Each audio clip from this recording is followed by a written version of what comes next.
I jolted awake, my heart pounding in my chest. The recurring nightmare of finding that damning email on Aaron's laptop had become all too familiar lately. As I reached for my phone to check the time, the harsh glow of the screen confirmed it was well past midnight. Aaron still wasn't home. I sighed deeply, the frustration and loneliness I'd grown accustomed to settling in once more. When had our marriage taken such a sharp turn? Aaron used to be the most attentive and loving husband a woman could ask for. But over the past few years, his obsession with work had consumed him, leaving me to fend for myself more often than not. Memories of our early years together flooded my mind. The way he used to look at me, his eyes sparkling with adoration, the spontaneous weekend getaways and romantic gestures that made my heart flutter. Those were the moments that had made me fall head over heels for him. The moments that had convinced me he was my soulmate. But lately, those moments had become few and far between. Aaron's constant business trips and late nights at the office had driven a wedge between us, and the distance only seemed to be growing wider with each passing day. As I lay there staring at the ceiling, I couldn't help but wonder if the suspicious email I'd found was just the tip of the iceberg. Was Aaron really working as hard as he claimed, or was there something or someone else occupying his time? The thought made my stomach churn, but I couldn't ignore the nagging suspicion any longer.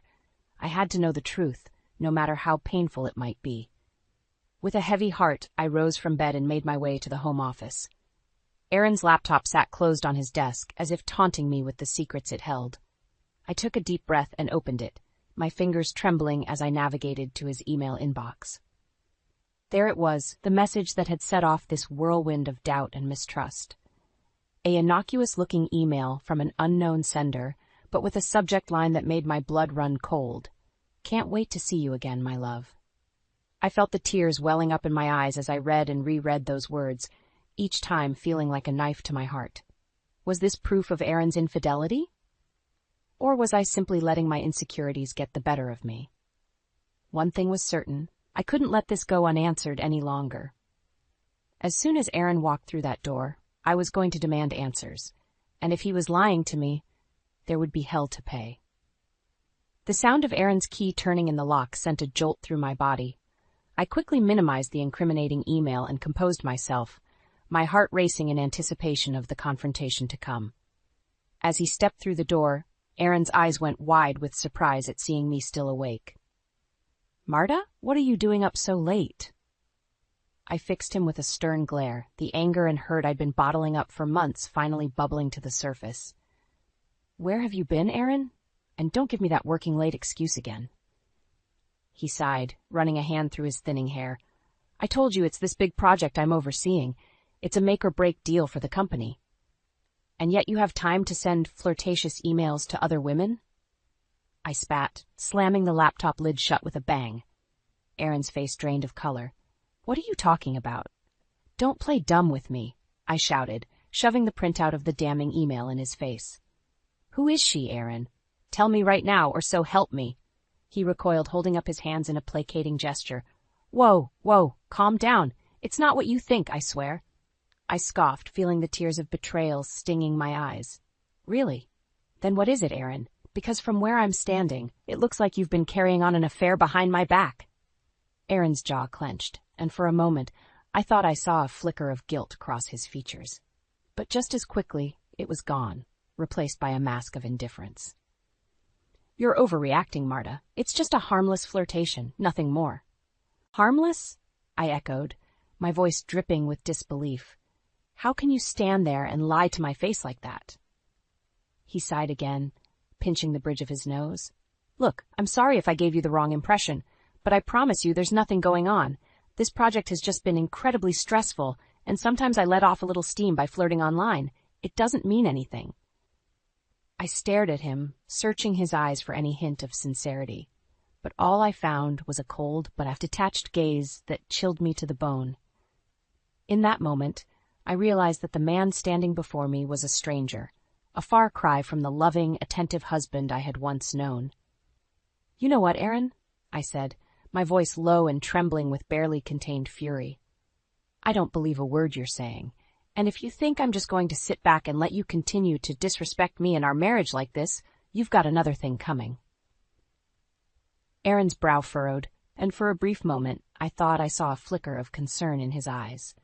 But it was gone in an instant, replaced by that same infuriating nonchalance. "Marta, please," he said, reaching out to touch my arm. "Don't do anything rash. We can work through this, I promise." But as I jerked away from his grasp, I knew in my heart that there was no going back. The trust that had once been the foundation of our relationship was shattered beyond repair, and no amount of empty promises could fix it. "Save it, Aaron," I spat, turning on my heel and heading for the bedroom. "I'm done listening to your lies. From now on, you're going to have to face the consequences of your actions." As I slammed the door behind me, cutting off any further protest from Aaron, a single thought ran through my mind. If he thought this was over, he had no idea what was coming. The shrill ring of my phone jolted me from my restless slumber. I squinted at the caller ID. It was my older sister, Beth. "Hello?" I croaked, my voice still thick with sleep. "Marta, it's me. I'm sorry for calling so early, but I just had a feeling something was wrong," Beth said, her tone laced with concern. I sighed deeply, the weight of the previous night's confrontation with Aaron settling back onto my shoulders. "You could say that." There was a brief pause on the other end of the line. "It's Aaron, isn't it? What did that bastard do this time?" Despite the gravity of the situation, I couldn't help but crack a small smile at Beth's protective nature. She had never been Aaron's biggest fan, always claiming there was something off about him that she couldn't quite put her finger on. "I found an email on his laptop," I began, the words catching in my throat. "It was from some woman calling him my love and saying she couldn't wait to see him again." Beth let out a low whistle. "Wow, he's not even trying to hide it anymore, is he? That slimy son of a bitch." I shook my head, even though she couldn't see it. I confronted him about it last night, but he just brushed it off as harmless flirtation. Like that's supposed to make it okay? "Of course he did," Beth scoffed. "Men like Aaron think they can get away with anything.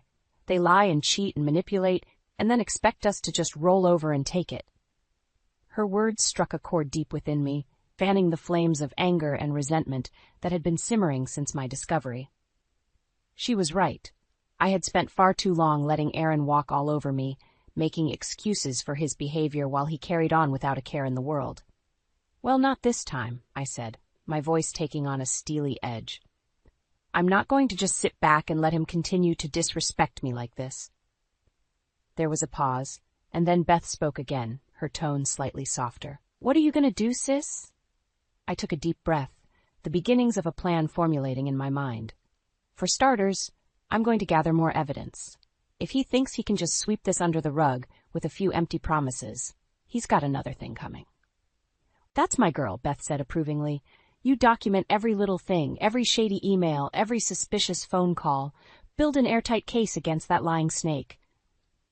I nodded, feeling a newfound sense of determination coursing through my veins. "And that's just the beginning. By the time I'm through with him, Aaron is going to wish he never laid eyes on that other woman." Beth let out a low chuckle. "Atta girl. Give him hell, Marta. He deserves every bit of it and more." As I hung up the phone, I felt a weight lift from my shoulders. For too long I had been the victim, the dutiful wife pushed aside and disrespected by her unfaithful husband. But no more. From that moment on, the tables were turned, and Aaron was the one who would be made to pay for his transgressions. With a newfound sense of purpose, I got to work, meticulously documenting every shred of evidence I could find. Phone records, credit card statements, anything that could shed light on the depths of Aaron's betrayal. And as the incriminating trail grew longer, so too did my thirst for vengeance. Because at the end of the day, there was one thing I knew for certain. Aaron Thompson was going to get exactly what was coming to him, and I was going to be the one to deliver it. Over the next few weeks, I became a woman possessed, consumed by the singular goal of exposing Aaron's infidelity once and for all. Every spare moment was dedicated to tracking his movements, scouring through phone records and credit card statements for any shred of evidence that could shed light on his betrayal. And slowly but surely, the pieces began to fall into place. Late-night calls to an unknown number, charges for fancy dinners and hotel rooms that certainly weren't for business purposes. It was all there, right in front of me. A damning paper trail that left no doubt in my mind that Aaron had been carrying on an affair behind my back. But it wasn't until I stumbled across a series of flirtatious text messages that the full picture finally came into focus. The woman's name was Clara Evans, a 30-year-old project coordinator at Aaron's firm. And from the looks of things, she and Aaron had been involved in a torrid affair for quite some time. The messages made my stomach churn. The pet names, the suggestive language, the blatant disregard for the sanctity of our marriage. It was all there in black and white, a brutal reminder of just how little Aaron seemed to care about me or our vows. As I sat there, staring at the damning evidence before me, a wave of anger and humiliation washed over me. How could he do this to me? To us? After everything we'd been through together, how could he so callously throw it all away for some cheap fling with a woman half his age? In that moment, something inside me shifted. The hurt and betrayal I'd been feeling gave way to a burning desire for revenge, a primal need to make Aaron pay for his transgressions in the most public and humiliating way possible. And that's when the idea struck me. I knew from the messages that Aaron and Clara had plans to meet up for a romantic dinner that weekend at a fancy restaurant downtown. The perfect setting for a little surprise reunion, I thought to myself with a wicked grin. The next few days were a blur as I meticulously planned every last detail. I booked a reservation at the restaurant under a fake name, ensuring I'd be seated close enough to Aaron and Clara's table to cause maximum disruption. I even went so far as to have a new dress tailored. A slinky little number that was sure to turn heads and make Aaron realize exactly what he was throwing away. Finally, the night of reckoning arrived. As I stepped into the restaurant, my heart was pounding with a heady mix of nerves and anticipation. But the moment I spotted Aaron and Clara sitting in a cozy corner booth, all traces of doubt melted away, replaced by a steely resolve. "Well, well, well," I announced loudly, striding toward their table with purpose. "Isn't this just a cozy little date night?" Aaron's head whipped around, his eyes going wide with shock and fear as he registered my presence. "Marta, what are you doing here?" I fixed him with a withering glare, reveling in the way he seemed to shrink under my gaze. "Oh, I think you know exactly why I'm here, Aaron. This little charade of yours has gone on long enough." Clara, for her part, looked equally stunned, her perfectly made-up face twisted into an expression of abject horror. "Aaron, what's going on? Who is this woman?" I let out a derisive snort. "I'm his wife, you little homewrecker, the one he's been lying to and cheating on for God knows how long." The restaurant had gone deathly silent, all eyes trained on our dramatic confrontation.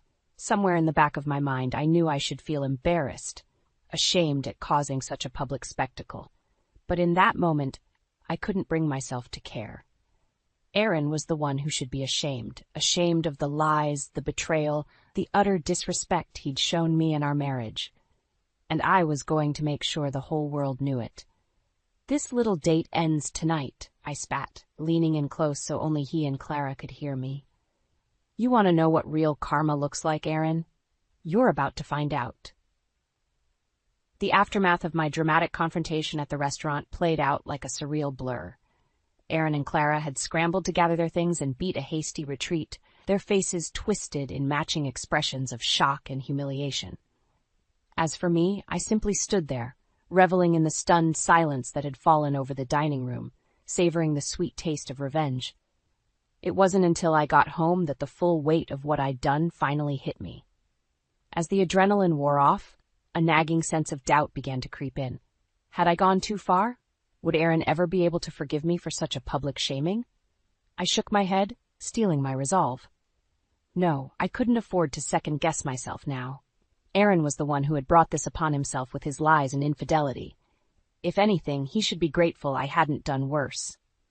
Still, when he finally stumbled through the door a few hours later, I couldn't help but feel a twinge of apprehension. His face was pale, his eyes haunted, and for a brief moment I almost felt sorry for him. Almost. "Marta," he began, his voice little more than a hoarse whisper, "what you did tonight, I don't even know what to say." I fixed him with a cold, hard stare. "You don't have to say anything, Aaron. I think my actions spoke loud and clear. He winced, as if my words had physically struck him. I know, and I deserved every bit of that humiliation. But please, you have to believe me when I say that Clara means nothing to me. It was just a fling, a moment of weakness that I deeply regret. I scoffed, shaking my head in disbelief. Do you really expect me to buy that? After everything you've put me through, all the lies and the sneaking around? Aaron's shoulders slumped, and for a moment, he looked utterly defeated. You're right, I don't deserve your trust or your forgiveness. But I swear to you, Marta, from the bottom of my heart, I will spend every day making it up to you if you'll just give me another chance. His words hung heavy in the air, and for a brief moment, I actually found myself considering his plea. A part of me, the part that still clung to the memory of the man I had once loved, wanted desperately to believe that he could change, that we could somehow find our way back to the happiness we'd once shared. But then another voice, sharper and more insistent, cut through the haze of doubt. This was just another one of his lies, another empty promise designed to lull me into complacency while he continued his despicable behavior behind my back. Well, not this time. You know what, Aaron? I said, my voice taking on a steely edge. I think I will give you another chance. His head snapped up, his eyes shining with a glimmer of hope. Really? Oh, Marta, thank you. You won't regret this, I swear. I held up a hand, cutting off his effusive gratitude. Don't thank me just yet. This is your one and only chance to come clean, to tell me everything about your affair with Clara and any other indiscretions you might have been hiding from me, and if I catch you in even the smallest lie, so help me God, you'll wish you'd never been born. Aaron visibly paled, but to his credit, he didn't back down. You have my word, Marta. No more lies, no more secrets. I'll tell you everything. I swear it. I nodded, fixing him with a hard stare. Good. Then you'd better start talking. And Aaron, I added, my voice dropping to a dangerous whisper, don't leave anything out, because I promise you I will find out eventually. And when I do, there will be hell to pay. As Aaron began to spill his sordid tale, I couldn't help but feel a twisted sense of satisfaction. He might think he was being given a second chance, but in reality, this was just the calm before the storm. Because no matter what he said, no matter how convincingly he begged for forgiveness, I knew in my heart that our marriage was already dead. Aaron had made his choice, and now it was time for him to face the consequences, and I would be the one to deliver them. In the days following Aaron's tearful confession, I did my best to play the part of the forgiving wife, nodding along as he laid out his grand plans for rebuilding our trust and making amends. But on the inside, I was already plotting my next move. True to his word, Aaron had come clean about the sordid details of his affair with Clara, but what he didn't know was that I had already set the wheels in motion for a far more sinister revenge, one that would make his indiscretions with that little homewrecker seem like child's play. It was Ethan, my old friend from college, who had first tipped me off. A private investigator by trade, he owed me a favor after I'd helped him out of a jam a few years back. And when I reached out to him about digging into Clara's background, what he uncovered was a tangled web of lies and deception that went far deeper than any of us could have imagined. Turned out, Clara's fling with Aaron was about more than just satisfying her twisted desires. No, this was a calculated move, a long con designed to bleed my husband's company dry from the inside out. She's been embezzling funds for months, Ethan explained, sliding a thick manila envelope across the table towards me. Funneling money into offshore accounts, using Aaron's access codes and inside knowledge to cover her tracks. I felt my blood run cold as I flipped through the damning evidence. Bank statements, wire transfer records, all of it meticulously documented and irrefutable. But how? How could she possibly have gotten her hands on that kind of sensitive information? Ethan shrugged, his expression grim. Your guess is as good as mine, but from what I can tell, she's been playing Aaron like a fiddle this whole time, using their affair as a way to keep him blind to her real motives. A wave of nausea washed over me as the full weight of Clara's deception hit me. Not only had the little snake been sleeping with my husband, but she'd also been using him as an unwitting pawn in her twisted game, putting his career and reputation on the line, all for her own selfish gain. In that moment, any lingering shred of sympathy or pity I might have felt for Aaron vanished, replaced by a burning desire to see him and Clara get exactly what they deserved. "We have to take this to the authorities," I said, my voice trembling with barely contained rage. "Get that bitch arrested and make sure Aaron gets dragged down with her for aiding and abetting her crimes." Ethan nodded grimly. "You got it. I'll make sure this evidence gets into the right hands, anonymously, of course. Can't have anyone tracing it back to us." I nodded, a grim smile tugging at the corners of my mouth. "Of course. We'll let the wheels of justice do their work for now. But make no mistake, Ethan, by the time this is all over, Clara and Aaron are going to wish they'd never crossed me." As I left Ethan's office, I could already feel the weight of Aaron's deception lifting from my shoulders, replaced by a sense of grim satisfaction. For too long I had been the victim, forced to suffer the humiliation and heartbreak of his betrayal in silence. But not anymore. Now the tables had turned, and it was Aaron's turn to face the consequences of his actions. And this time, there would be no second chances, no empty promises or tearful apologies. This time, he was going to learn the true meaning of karma, and I was going to be the one to deliver it. The days following Ethan's revelation about Clara's embezzlement scheme were some of the most tense and emotionally charged of my life. As much as I tried to maintain a facade of normalcy around Aaron, the simmering fury and resentment I felt towards him made it nearly impossible. Every time I looked at him, I saw not the man I had once loved, but a pathetic fool who had been so blinded by his own selfish desires that he'd allowed himself to be used as a pawn in Clara's twisted game. The thought of it made my skin crawl. Still, I knew I had to keep my composure, at least for the time being. Ethan had assured me that the evidence he'd uncovered would be more than enough to bring Clara's crimes to light, but we needed to bide our time and let the authorities do their work. Of course, that didn't stop Clara herself from trying to worm her way out of the impending disaster. About a week after my meeting with Ethan, I received a frantic call from the little snake herself, practically begging me to meet with her in private. "Please, Marta," she pleaded, her voice thick with desperation. "I know you must hate me after everything that's happened, but I swear I never meant for things to go this far." I scoffed, barely able to contain my disgust. "Save it, Clara. I know all about your little embezzlement scheme and how you've been using my husband as your own personal patsy." There was a sharp intake of breath on the other end of the line, and for a moment I thought she might try to deny the accusations. But then, in a small, defeated voice, she spoke again. "So that's what this is all about," she murmured. "I should have known Ethan would come crawling back to you eventually."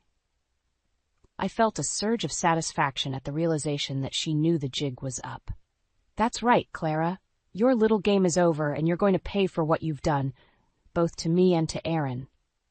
There was a pause, and then she let out a bitter laugh. "Aaron? Are you kidding me?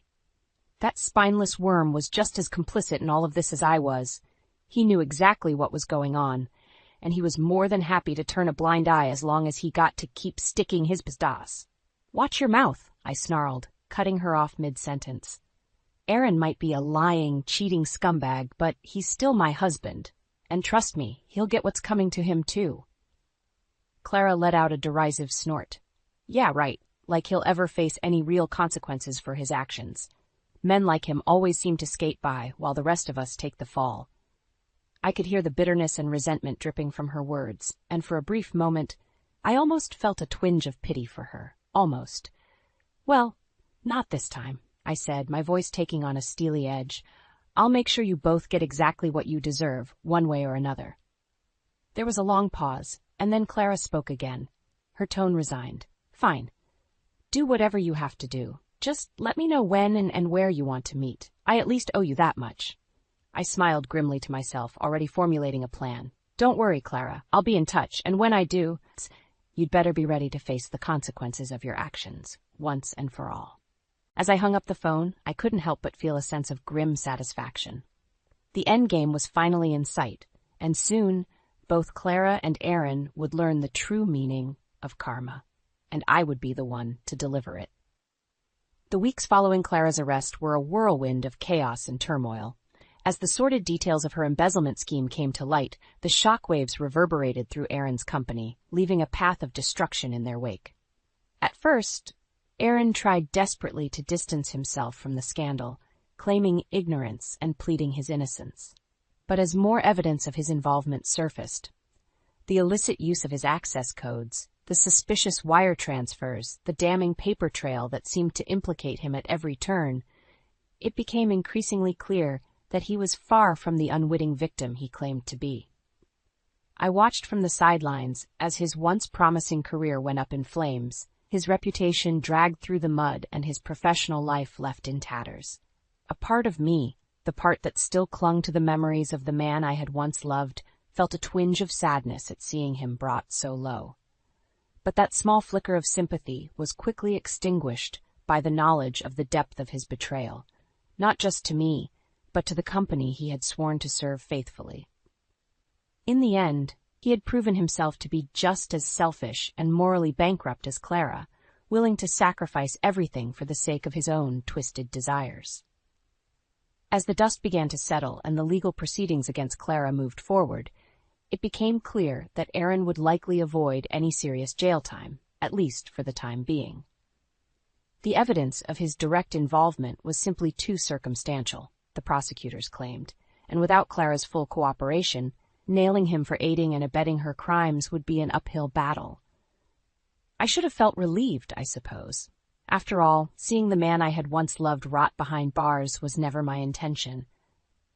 But as I watched him slink away from the courthouse, his head hung in shame, and his once bright future reduced to ashes, I couldn't help but feel a sense of hollow victory. Because as much as the authorities might have let him off easy, there was no escaping the fact that his life as he knew it was over. The lies, the betrayal, the utter disregard he had shown for me and our marriage, it had all caught up to him in the end, and now he would be forced to face the consequences for the rest of his days. A few weeks later, as I was packing up the last of my belongings in preparation for my move to a new city, a fresh start, far away from the painful memories of our life together, there was a tentative knock at the door. I already knew who it would be before I opened it. "Marta," Aaron said, his voice barely above a whisper. He looked haggard, his once handsome features etched with lines of shame and regret. I wanted to apologize one last time, for everything.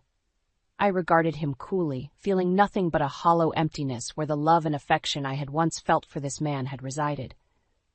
"Your apologies mean nothing to me now, Aaron. You made your choices, and you'll have to live with the consequences." He nodded, his shoulders slumping in defeat. "I know, and I deserve every bit of it after the way I treated you. He trailed off, shaking his head. "I hope that someday you can find it in your heart to forgive me." I let out a bitter laugh. "Forgive you? Aaron, you're lucky I didn't have you thrown in jail alongside that little tramp you were so eager to risk everything for." A flicker of pain crossed his features, but he didn't argue. We both knew I was right. "Just go, Aaron," I said, my voice heavy with finality. "Go and try to pick up the pieces of the life you've ruined. As for me, I'm done. Our time together is over, and I'm ready to start fresh." He opened his mouth as if to protest, but then seemed to think better of it. With one last lingering look, he turned and walked away, disappearing from my life for good. As I watched him go, I felt an unexpected sense of peace wash over me. The long, arduous road to revenge was finally at an end, and while the journey had been painful, the satisfaction of seeing karma served made it all worth it in the end. A new chapter was beginning, I realized, one free from the lies and betrayal that had haunted me for so long. And as I took one last look around the empty house that had once been our home, I couldn't help but smile. Revenge might be bittersweet, but it was exactly what I needed to reclaim my life and move forward, stronger and more resilient than ever before.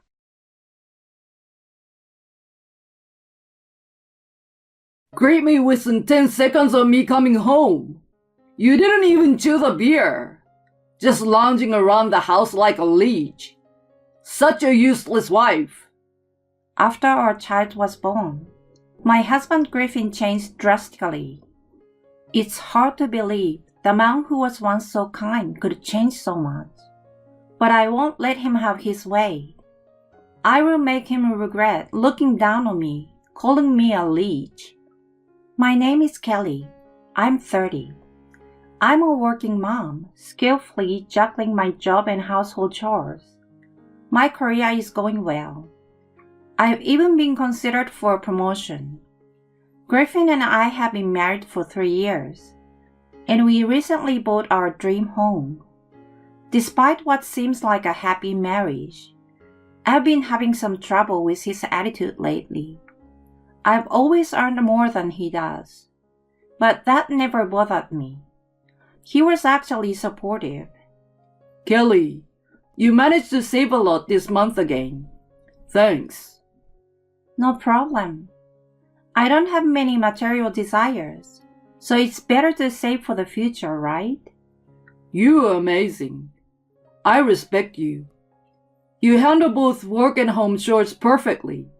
You're too good for me. What are you talking about? I only do the bare minimum of housework. No, but seriously, our happy life is all thanks to you. Thank you. It's not just me. We support each other. We used to live in mutual understanding and support. But lately, since I got the promotion, he seems to have become more and more self-deprecating. One day, when I got home from work, Griffin was looking gloomy. When I greeted him, he sighed heavily. Must be nice for you, getting all sorts of responsibility at work, which is why you come home late. Huh? What's gotten into you? No matter how early I come home, it doesn't affect our company's performance. Unlike you, I'm just a useless employee. That's not true. You work hard every day. Save your pity. I heard from Tyler. You've been doing great at work again this month. Tyler is my direct boss, and he and Griffin were college classmates and pretty good friends. I met Griffin after starting work, so my connection with Tyler was purely coincidental. Initially, Griffin was happy about this reunion, but now it seems to be a curse. Griffin regularly checks in with Tyler to hear about how I'm doing, which seems to be why he has become so self-deprecating. I'm just not cut out for success. Your salary has always been higher, and now the difference is just overwhelming. I forced a smile and responded, "What are you talking about?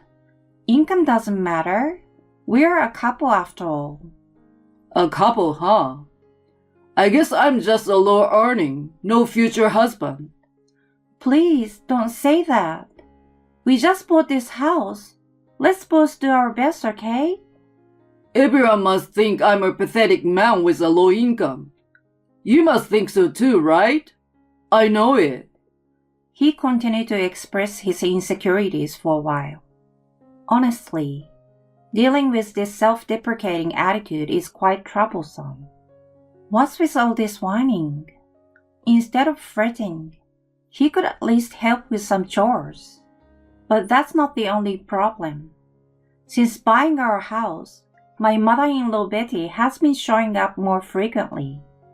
She deliberately acts arrogantly only in front of me. The other day, she showed up unannounced again and said, "Hello, Kelly." "Betty, I've told you to let us know before you come over." "Oh, come on. We're family.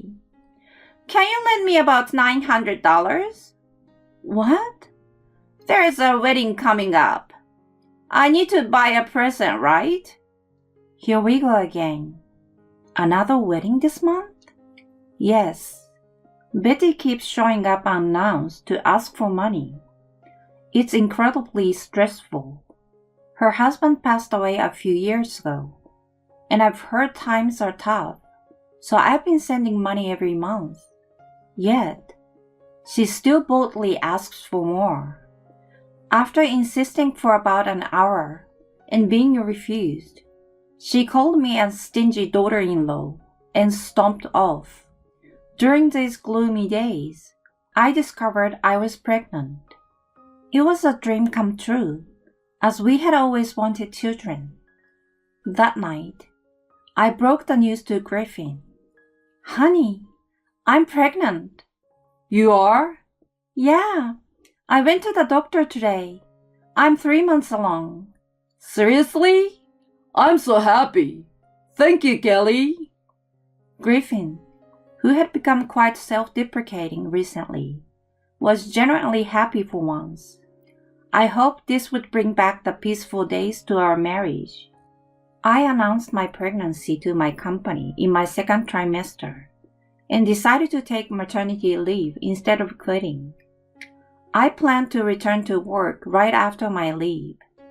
Time passed, and I was handling childcare on my own. While my daughter's cuteness is comforting, Griffin's behavior has been odd lately. He has become more domineering than before. As soon as he returned from work and saw me trying to put our daughter to sleep, he frowned. Hey, haven't you put her to bed yet? What about my dinner? Sorry, she has been fussy. Dinner is ready. Could you warm it up yourself? Huh?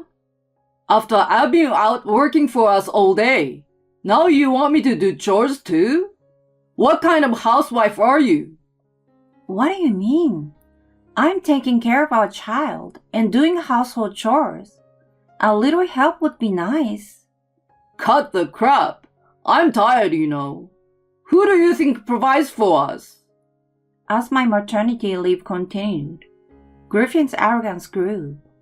He often said, I'm the most important person in this house. You all can live because I earn the money. To tell you the truth, we couldn't live off my husband's meager salary alone. The shortfall comes from my savings. And yet, who does he think he is? He became so self-deprecating when I was working. Now that I'm temporarily unemployed, does he think he's in the position to say all this? It must be a backlash from all the times he felt inferior. His behavior has only escalated. Another time, he looked at the breakfast I prepared and sneered. What is this breakfast? Are you mocking me? Huh? I made eggs, bacon, toast, salad, and yogurt. I thought about the balance. How can I eat such plain food? I want French toast in the morning. Fine, I will make that tomorrow, but for now, please just eat it. Being complained at after all the effort I put in was really infuriating. Apparently, not amused by my attitude, he turned on his phone speaker and called a certain person. Hey Mom, it's me. Oh, hi, sweetheart. It's rare for you to call this early in the morning. Over the phone, he started to complain lazily to his mother.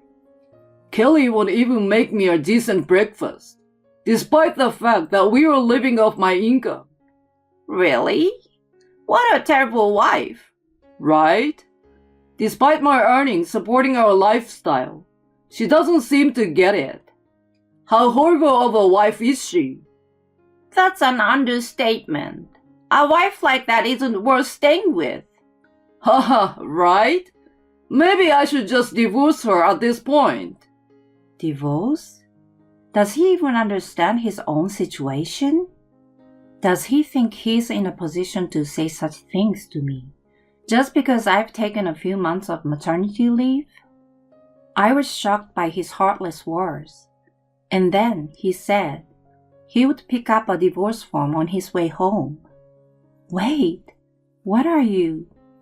I tried to speak, but he just left for work and actually came back with a divorce form, flaunting his signature on it in front of me. So, what will you do? Do you understand how serious I am now?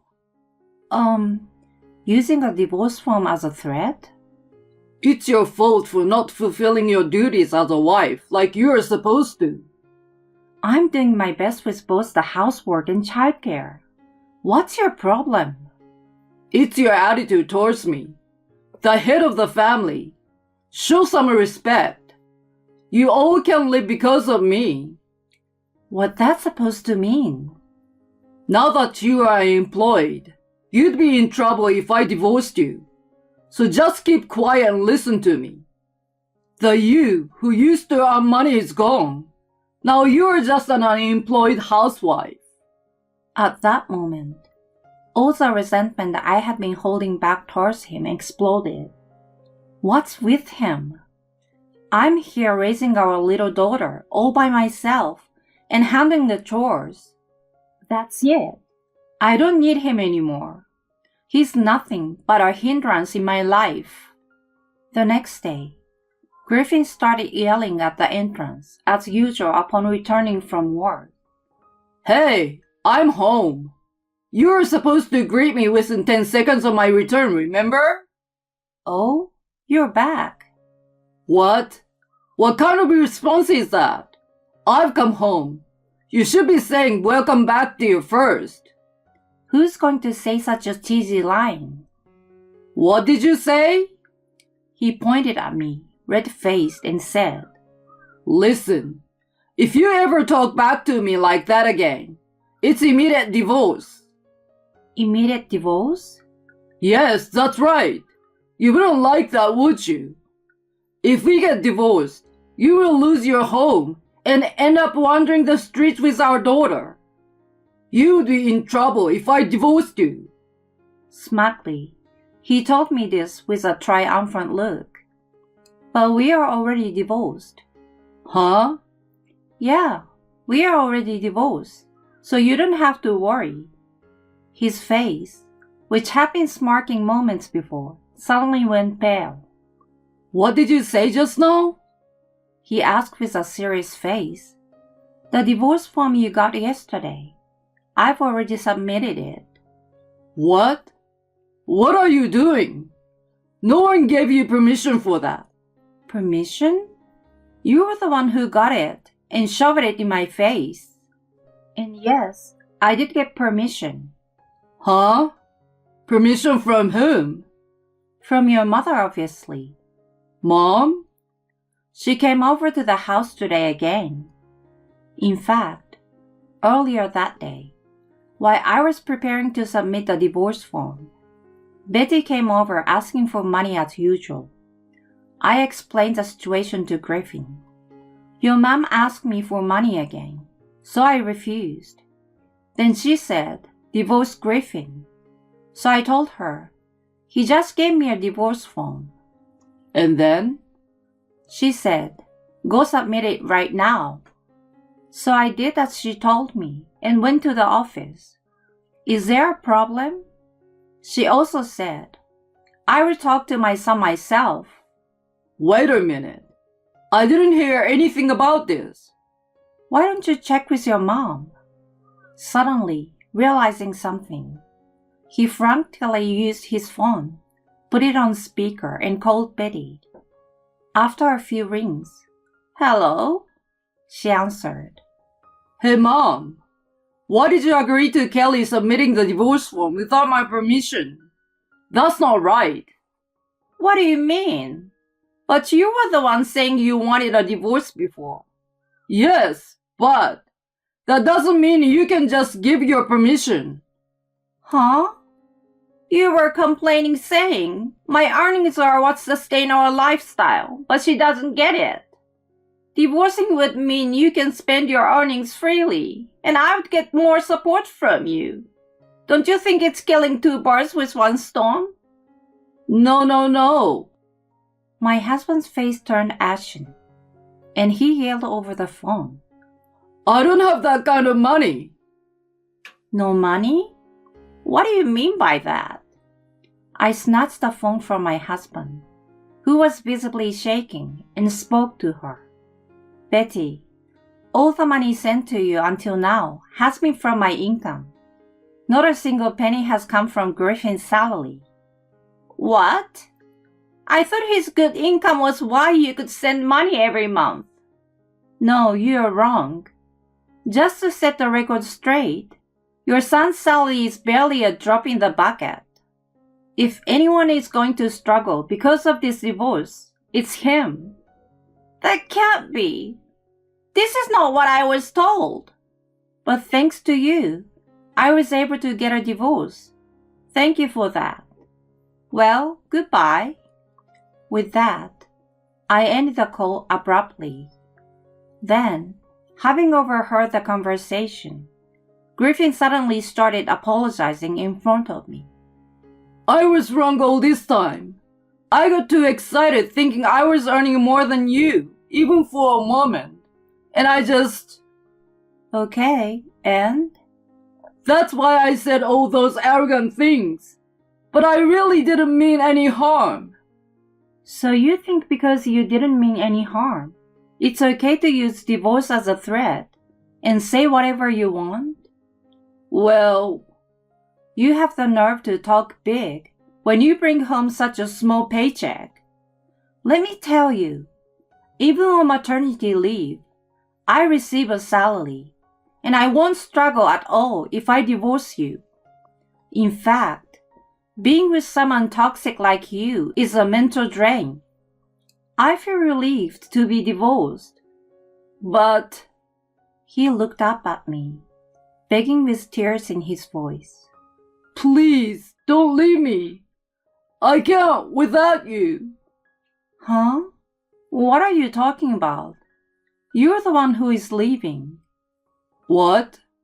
Did you forget that this house is in my name, considering our incomes? You've been ridiculing me with you will have nowhere to live if we divorce, but that actually applies to you. Wait, just wait a minute. This is so sudden. Oh, wait here. I will bring your stuff right now. I threw his packed bags out the door. Good luck with everything. I locked the door behind him, pushing him out. He cried and screamed at the entrance for a while, but eventually gave up and left. Later, he returned to his mother's house, only to end up having a huge fight at the doorstep. Eventually, their relationship was severed. With nowhere else to go, he started living in a small apartment he could afford on his meager salary. However, the child support he had to pay me overwhelmed his finances, and he eventually turned to loan sharks. Unable to pay them back, debt collectors showed up at his workplace, causing a commotion. He became the center of attention. Getting divorced by his wife and dealing with loan sharks, that's crazy. Having debt collectors come to the office is seriously messed up. He's got such a terrible personality. No wonder his wife left him. He became the subject of whispers, and eventually felt so uncomfortable that he quit his job. Now he's hiding, trying to evade the debt collectors. As for me, I sold the house we lived in and moved into a company housing. After maternity leave, I returned to work and now send my daughter to daycare, enjoying fulfilling days. This time, I'm determined to find true happiness for me and my daughter. With that promise in my heart, I head to work with energy today.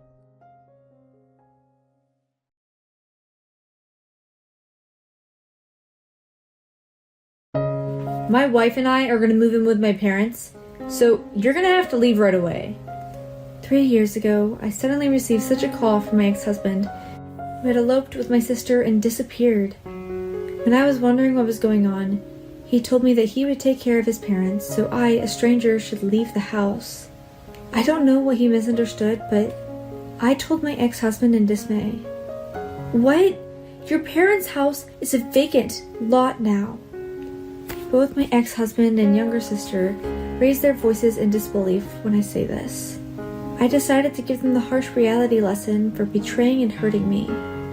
My name is Hannah. My husband Jack and I used to work together as boss and employee. But we later developed a romantic relationship and got married when I was 28 years old. I left the company right after we got married.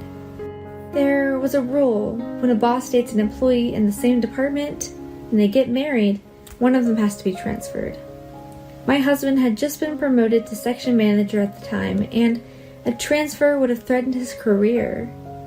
On the other hand, I was an ordinary employee, and my husband had expressed his wish for me to join his family after marriage, so I readily accepted the request. I thought that if I was going to have a child, I would have to take leave anyway, so I simply thought it would be okay to start working again after having a child. So I resigned from the company I had worked out for many years, much to regret of my colleagues. However, within a few months of our marriage, our relationship began to crumble. It was my sister, Stella, who started it all. My husband fell in love with my 5-year younger sister, who was 23 at the time. My parents had passed away early, so my sister was the only one I introduced as my family member at the wedding. My husband was attracted to her because apparently he found it endearing that she had graduated college with a scholarship and did not want to cause any trouble for me. However, only I, her older sister, knows that Stella is not as innocent and pleasant as she looks. Her character is something she faked to be loved by those around her, but inside, she's a black-hearted person who only thinks of how to outwit others. I recall that we had trouble when we inherited our parents' estate.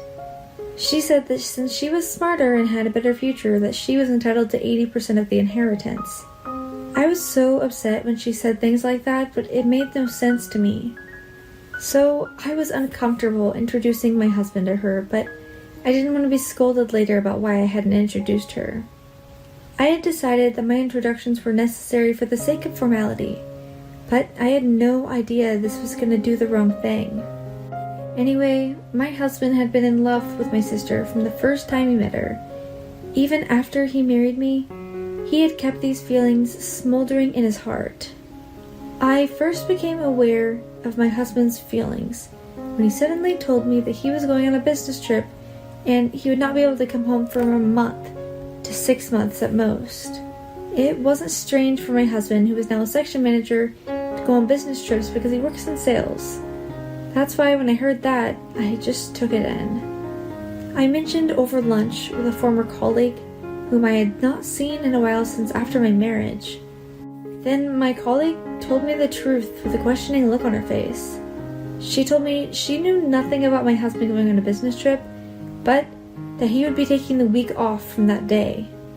I thought it was strange and immediately questioned my husband about it that night.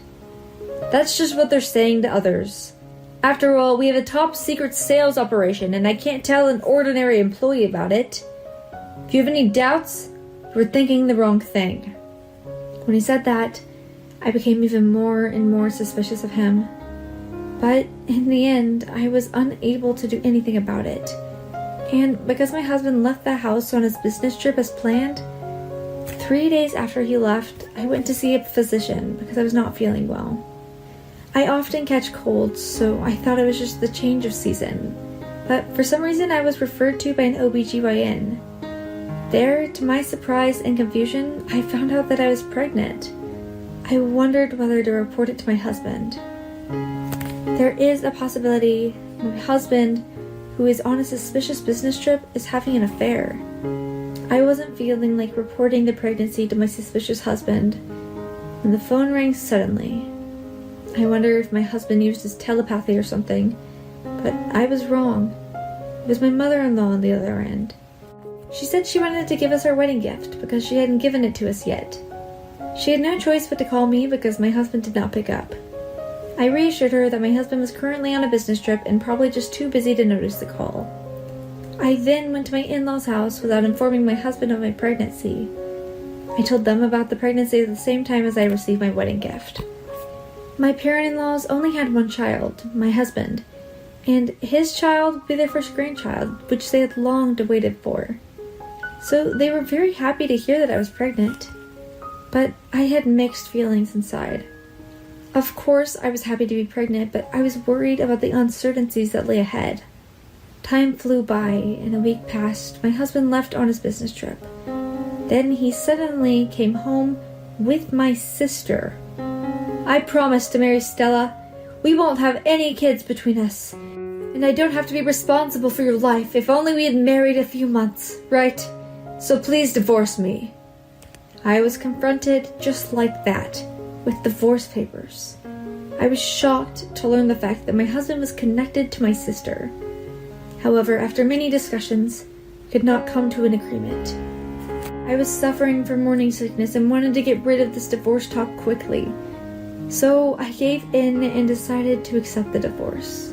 Of course, I demanded alimony from my sister and my husband, but I chose not to tell them about the pregnancy and not to receive any child support. I didn't want to continue to be connected with such a heartless person for child support in the future.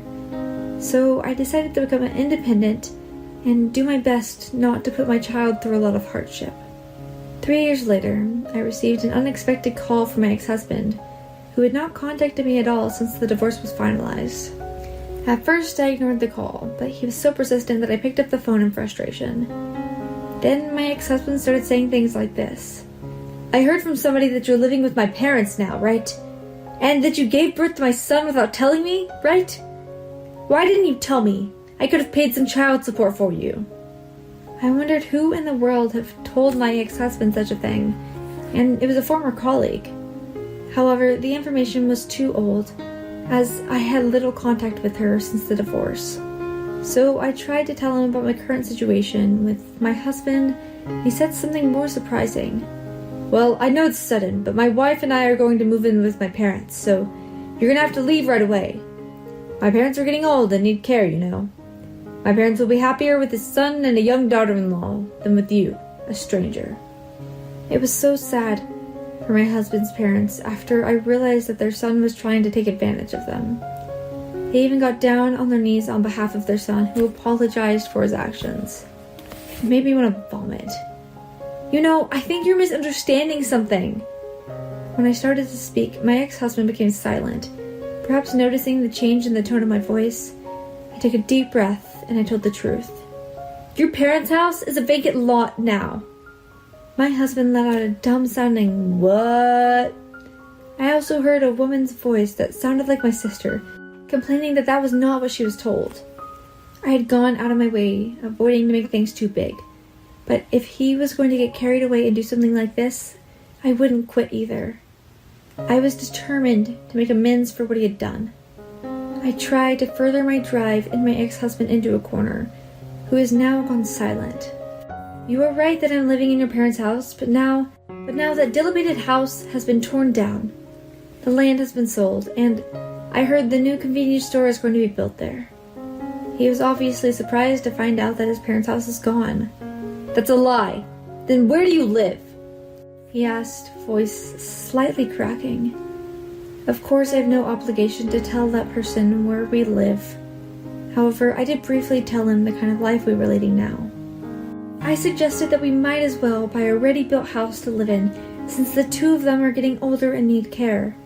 So now the four of us are living in a newly built house. Your parents cut ties with the two of you, right?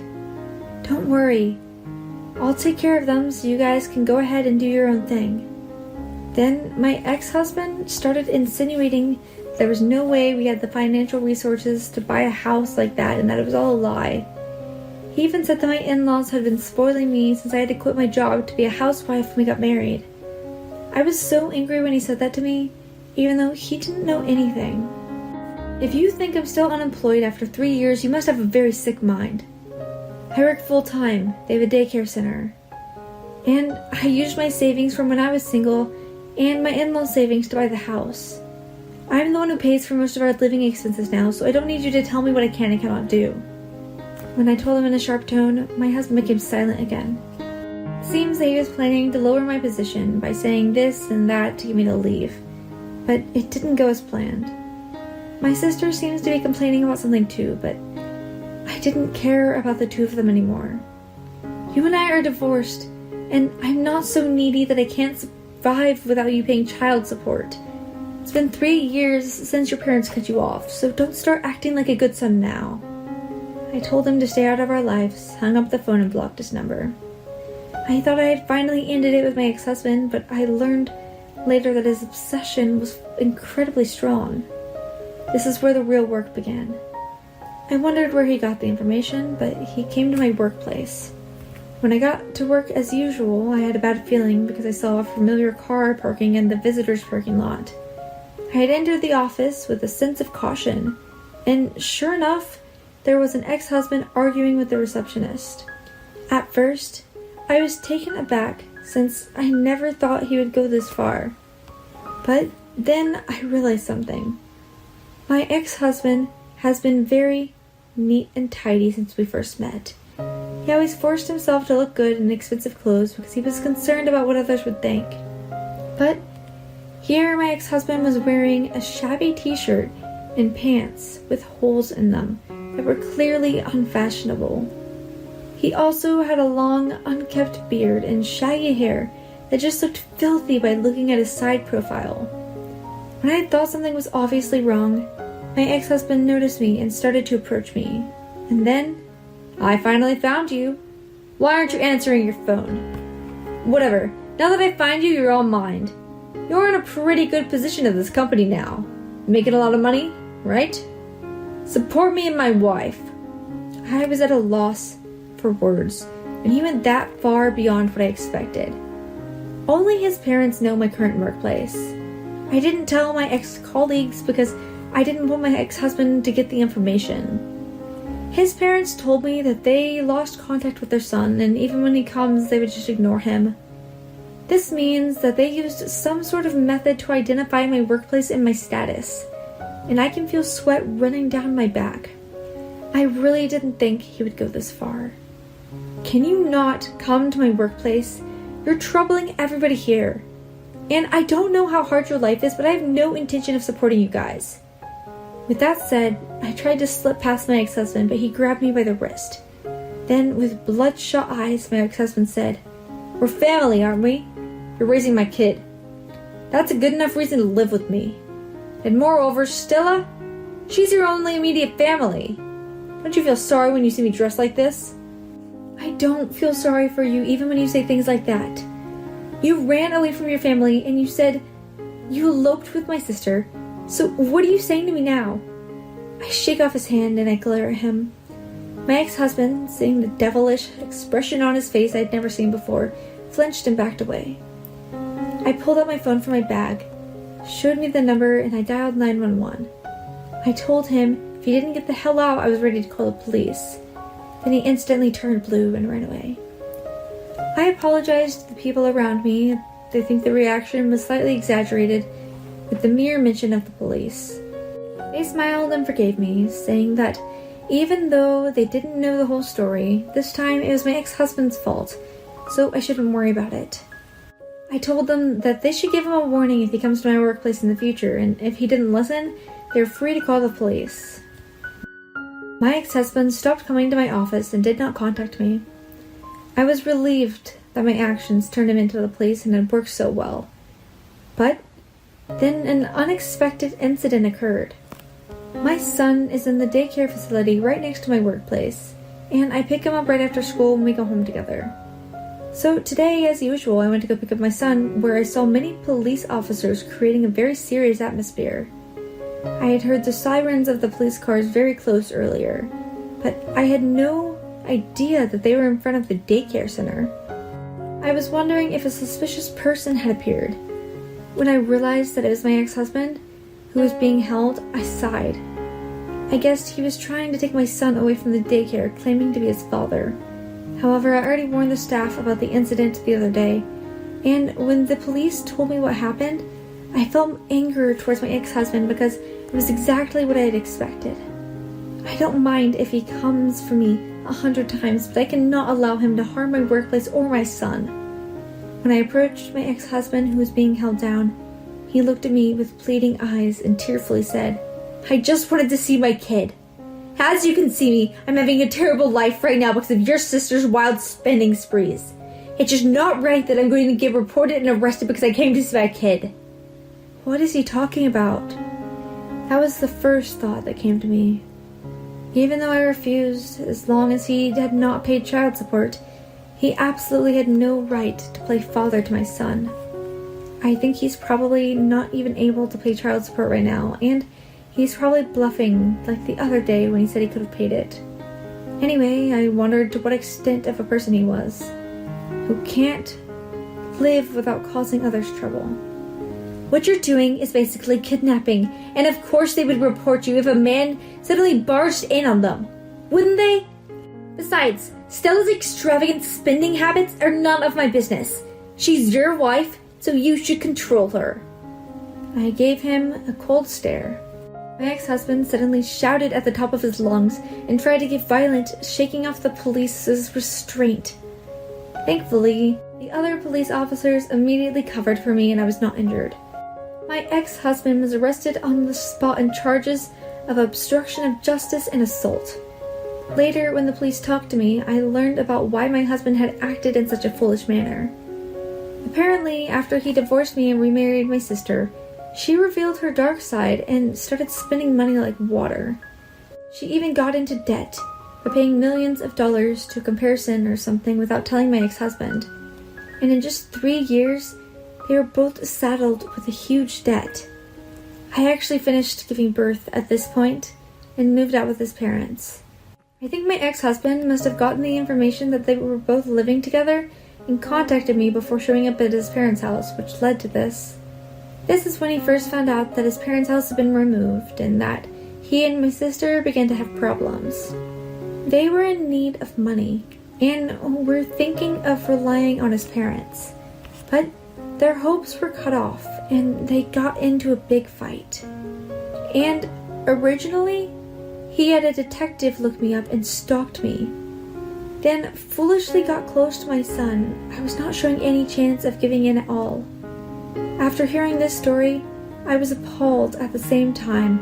I thought that he deserved it. It was very nice to see him and my sister fall into the abyss after he chose my sister over me, forced his parents to clean up the mess. In the end, you could say they were punished for taking away someone's happiness.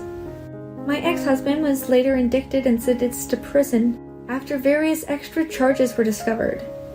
He was involved in some shady things that violated the law, which made clear why he acted so abnormally to the act of calling the police that time. My sister lost her friends when they talked about her behind her back that she's a criminal's wife, was now unhappy and after having an affair. And she left her job and her relationships broke down at work. She's managed to survive by working a night job, but she's of a pretty good age, so I'm not sure how long she will be able to survive. In short, both of them have no hope. But I guess it's a natural outcome for two people who have caused such a terrible mess in so many areas. When I heard that my ex-husband was in jail, I decided to sell the house that we bought and moved to a faraway place.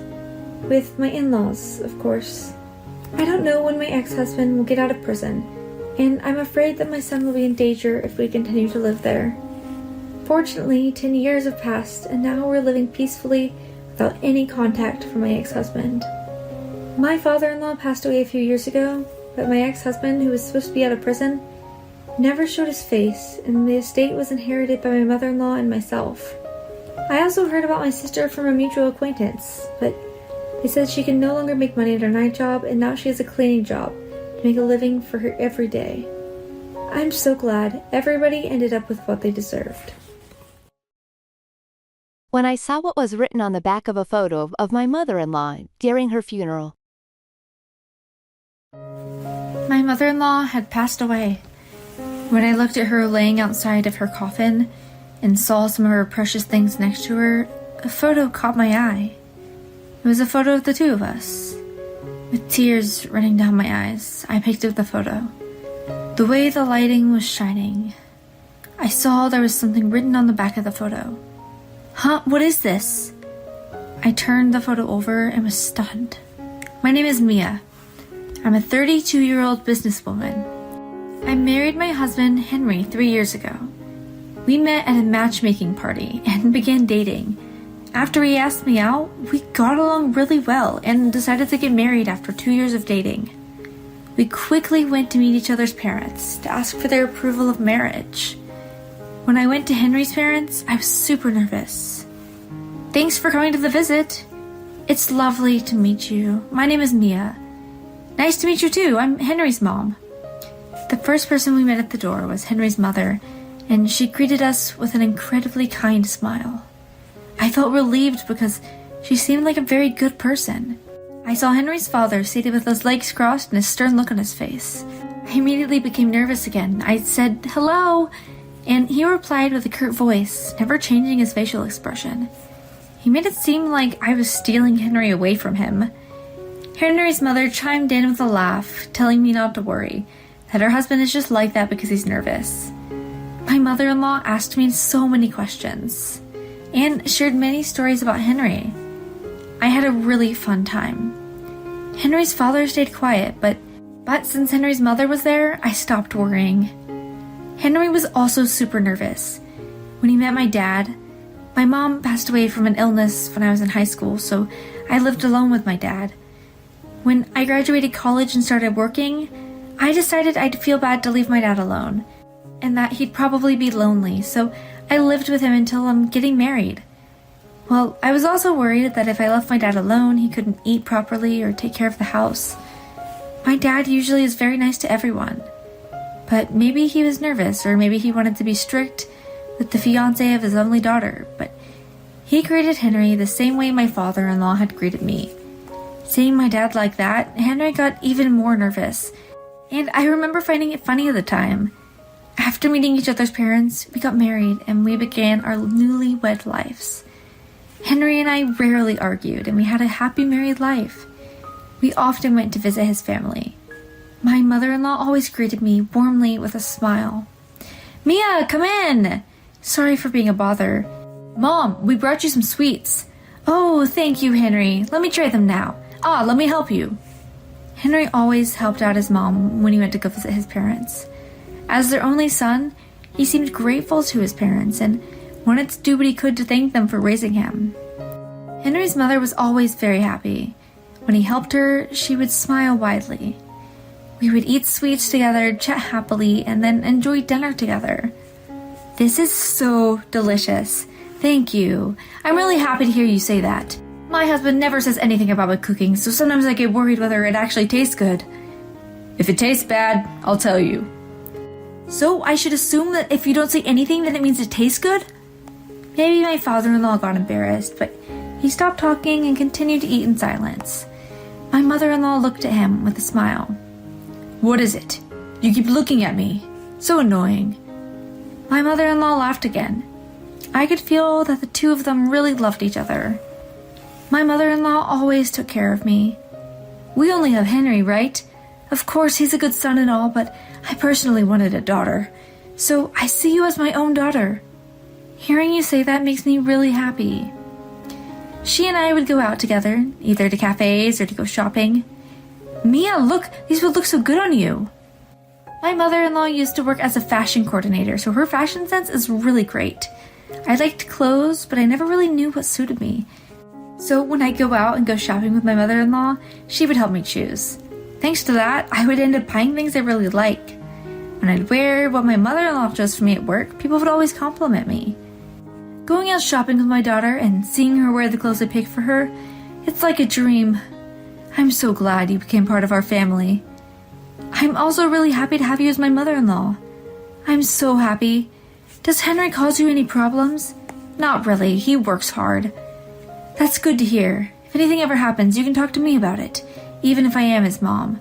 I will give you my unbiased opinion. Thank you. Since my mom had passed away, my mother-in-law acted like my real mother. I began to think of her as my second mom, rather than my mother-in-law. 3 years passed since Henry and I got married, and I began to think, I'd like to give my mother-in-law a grandchild. But at that time, Henry suddenly got a call from his father. "Dad, what happened? Is Mom?" Seeing how Henry had frozen, I had a horrible feeling. "Henry, what happened?" "Mom passed away." "What?" It was just too sudden. My mother-in-law had collapsed, and by the time they took her to the hospital, she'd already passed away. Both Henry and I were in complete shock. In a panic, we headed to the hospital and met my father-in-law. He was distraught. "Why did this happen? How can I live on my own?" "Dad." He was on the verge of tears. My father-in-law usually hid his emotions, but he really loved his wife. Henry and I tried to console him and began preparing my mother-in-law's funeral. After she treated me as her own daughter, I wanted to send her off properly. She was technically just an in-law to me, but I wanted to thank her for all the love she had shown me. I wished I could have introduced her to grandchildren and wished I could have spent more time with her. Before the funeral began, I wanted to take one last look at my mother-in-law's face, so I looked in her coffin. She had the same kind of look on her face as she did whenever I'd visit her. She looked like she was asleep and that she'd wake up as soon as I called her name. When I looked at her laying inside of her coffin, I saw some of her precious things next to her. A photo caught my eye. It was a photo of the two of us. This photo was one that we took when we went shopping together. We were at a clothing store where a friend of hers works. The two of us posed in the clothes we had bought, and her friend took the photo of us. We had taken that photo on my mother-in-law's phone, but she had printed it out and kept it with her. Realizing how much she cared about me made me very happy. With tears running down my eyes, I picked up the photo. The way the light was shining on it, I saw there was something written on the back of the photo. Huh? What is this? I turned the photo over and was stunned. On the back of the photo was the date my mother-in-law had passed away, and the words, "Done." At that moment, I had thought to myself that this was something serious. Feeling that something bad had happened, I slipped the photo into my pocket and closed the lid of the coffin. What could that mean? Done? Did it mean getting rid of my mother-in-law? Something else scared me. I've seen the handwriting before.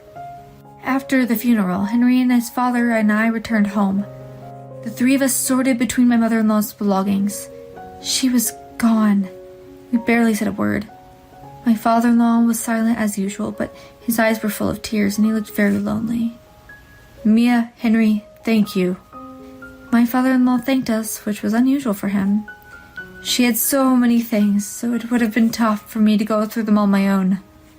Though he never said it out loud, my father-in-law must have really loved his wife. Don't worry, Dad. You can ask us for help anytime. My husband said that to his father with a kind smile.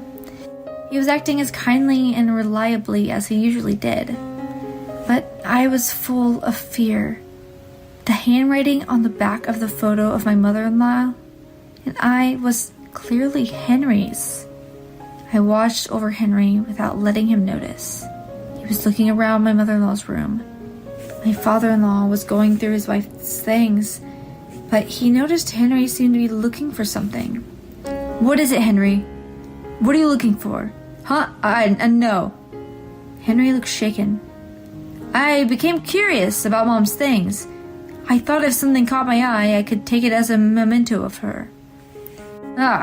She really likes small things, like accessories, and bought a lot of them. If there's anything you like, you can take it. Henry seemed relieved. When his father said that to him, he became very serious and continued to look through his mother's things. I wondered what I should do. I thought my husband was suspicious, but I didn't have any proof that he had done something. I couldn't report him to the police just based on suspicions. And more than anything, I didn't want to think that way about the husband I loved, who had always treated his mother so kindly. Could be a criminal.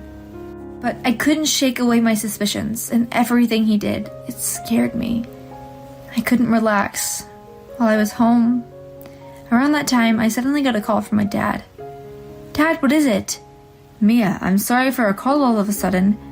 I think I hurt my lower back. Oh, are you okay? It seems a bit serious, so can you come and help me around the house? Huh? Is it that bad? Can't you please come over? Sure. I explained what had happened to my husband, and we decided to go over to my dad's house. Henry agreed that I should go take care of my dad. I felt bad thinking this way, but I thought to myself that my dad got hurt at the perfect time. Thanks to this, I could spend some time away from my husband. I packed a few days' worth of clothes and headed to my dad's. When I made it, the door was unlocked. Dad, I'm here! Are you okay? I yelled from the front door. My dad walked towards me perfectly fine. Mia, are you okay? Huh? What do you mean? Dad, didn't you injure yourself? Huh? A lie? I noticed that you were acting strangely at Henry's mother's funeral. Your expression changed right before the funeral began, so I knew something must have happened. Henry was acting strangely too, but he seemed to be different. Huh? Does this come to mind? Has he done anything suspicious lately? Hearing my dad say that, my knees caved in and I collapsed on the spot. My dad hugged me and walked me to the sofa. Thanks, Dad. It's okay, you must be exhausted mentally. If something's bothering you, why don't you tell me? I told him what I had seen written on the back of the photo. I see, it seems we should look into this. My dad quickly began making phone calls. Actually, my dad was a detective. He called someone who specializes in forensic handwriting analysis. Mia, stay here for a while. I will do all that I can to look into this. Got it. I pretended to be as calm as possible. I told Henry that my dad's condition was bad and that I had to stay over with him for a while. Henry didn't seem to doubt me. My dad began investigating the death of my mother-in-law. Around that time, Henry suddenly visited my dad's house. Ah, Henry! What happened? Nothing in particular, I just wanted to check up on your father. Ah, really? Well, he seems to be doing much better, but it'll take a while until he's completely healed. Really? Can I come in to say hello? No, he's actually sleeping now. Really? Henry smiled as he always does, but his eyes were cold. Hey, why do you still have the chain lock in place? Huh? Aren't we married? Why are you being so cautious? No, I'm not. Then open the door and let me in. No, that is... Mia, do you know something? Have you said something weird to your father? Huh? What do you mean? For example, that I killed my mom. When he said that, Henry was no longer smiling. My heart beat so loudly. I was glad that I had the chain lock there. A weird rumor is going around and it's getting some troublesome. Your dad's a cop, right? If the police get suspicious and investigate me, it'll be a pain to deal with. Get suspicious? I already know that you have a ton of debt. Didn't you ask your mother to help you pay it off? You couldn't pay off your debt, so you killed her and tried taking her life insurance, right? If you really did that, you're the worst. Your mother cared so much about you, but you took her life in order to pay off your debt, you murderer. I couldn't take it anymore. I knew saying this would put me in danger, but I couldn't forgive Henry for hurting my precious mother-in-law. Henry began shaking intensely.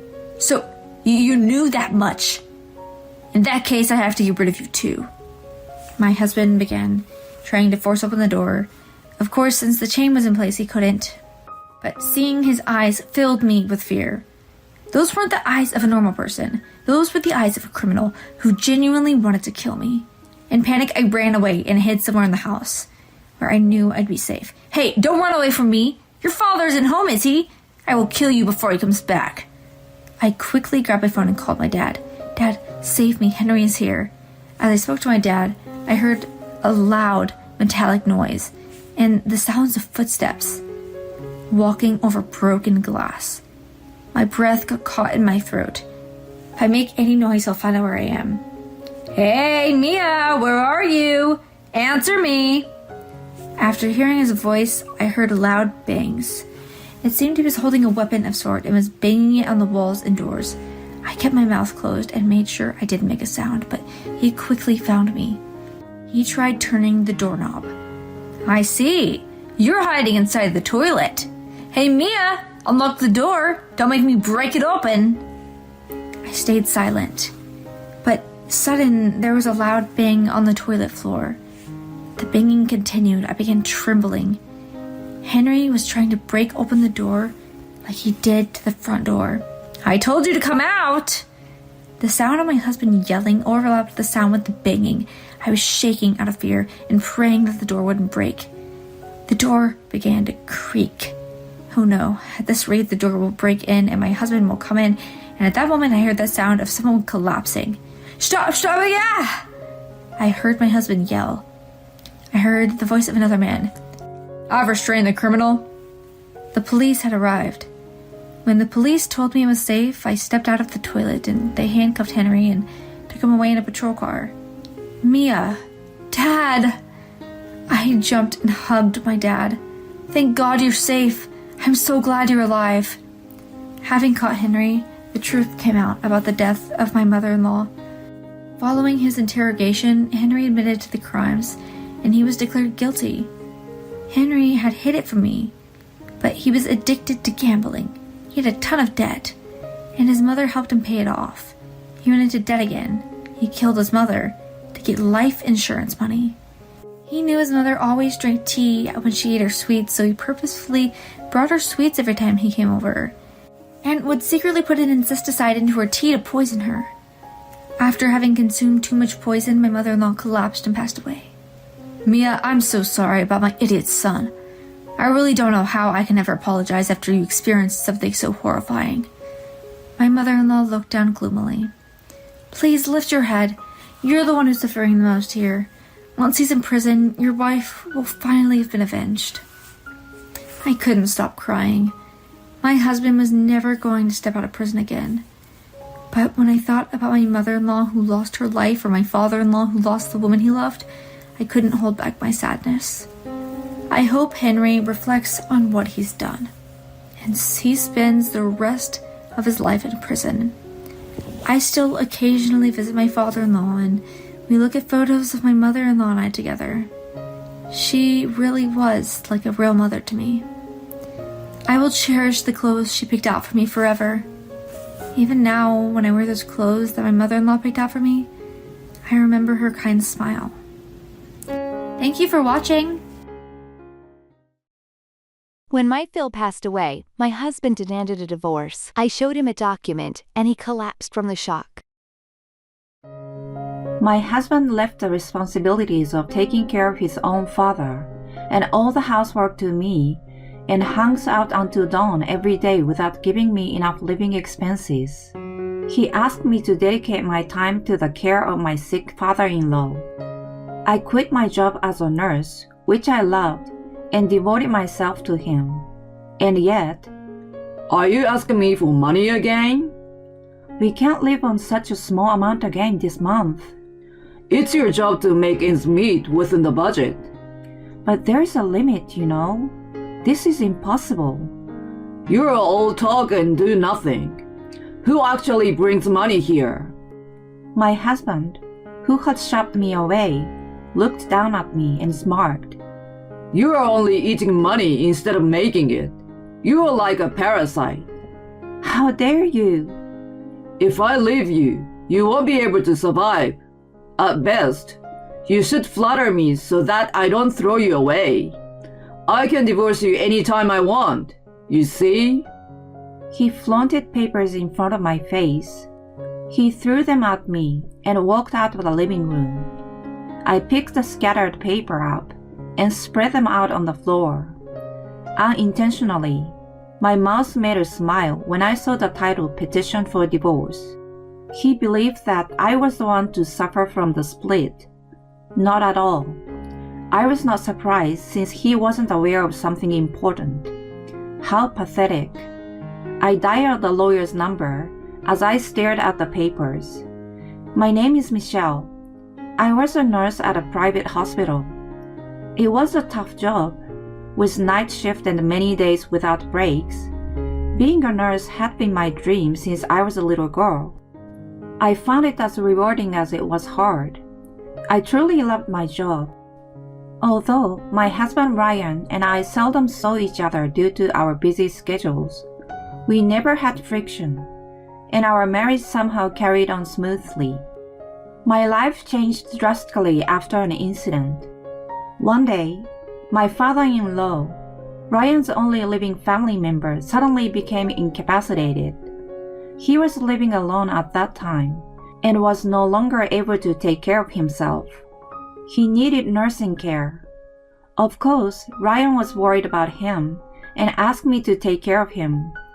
He told me that he would work harder, so he wanted me to quit my job and devote myself to caring for my father-in-law.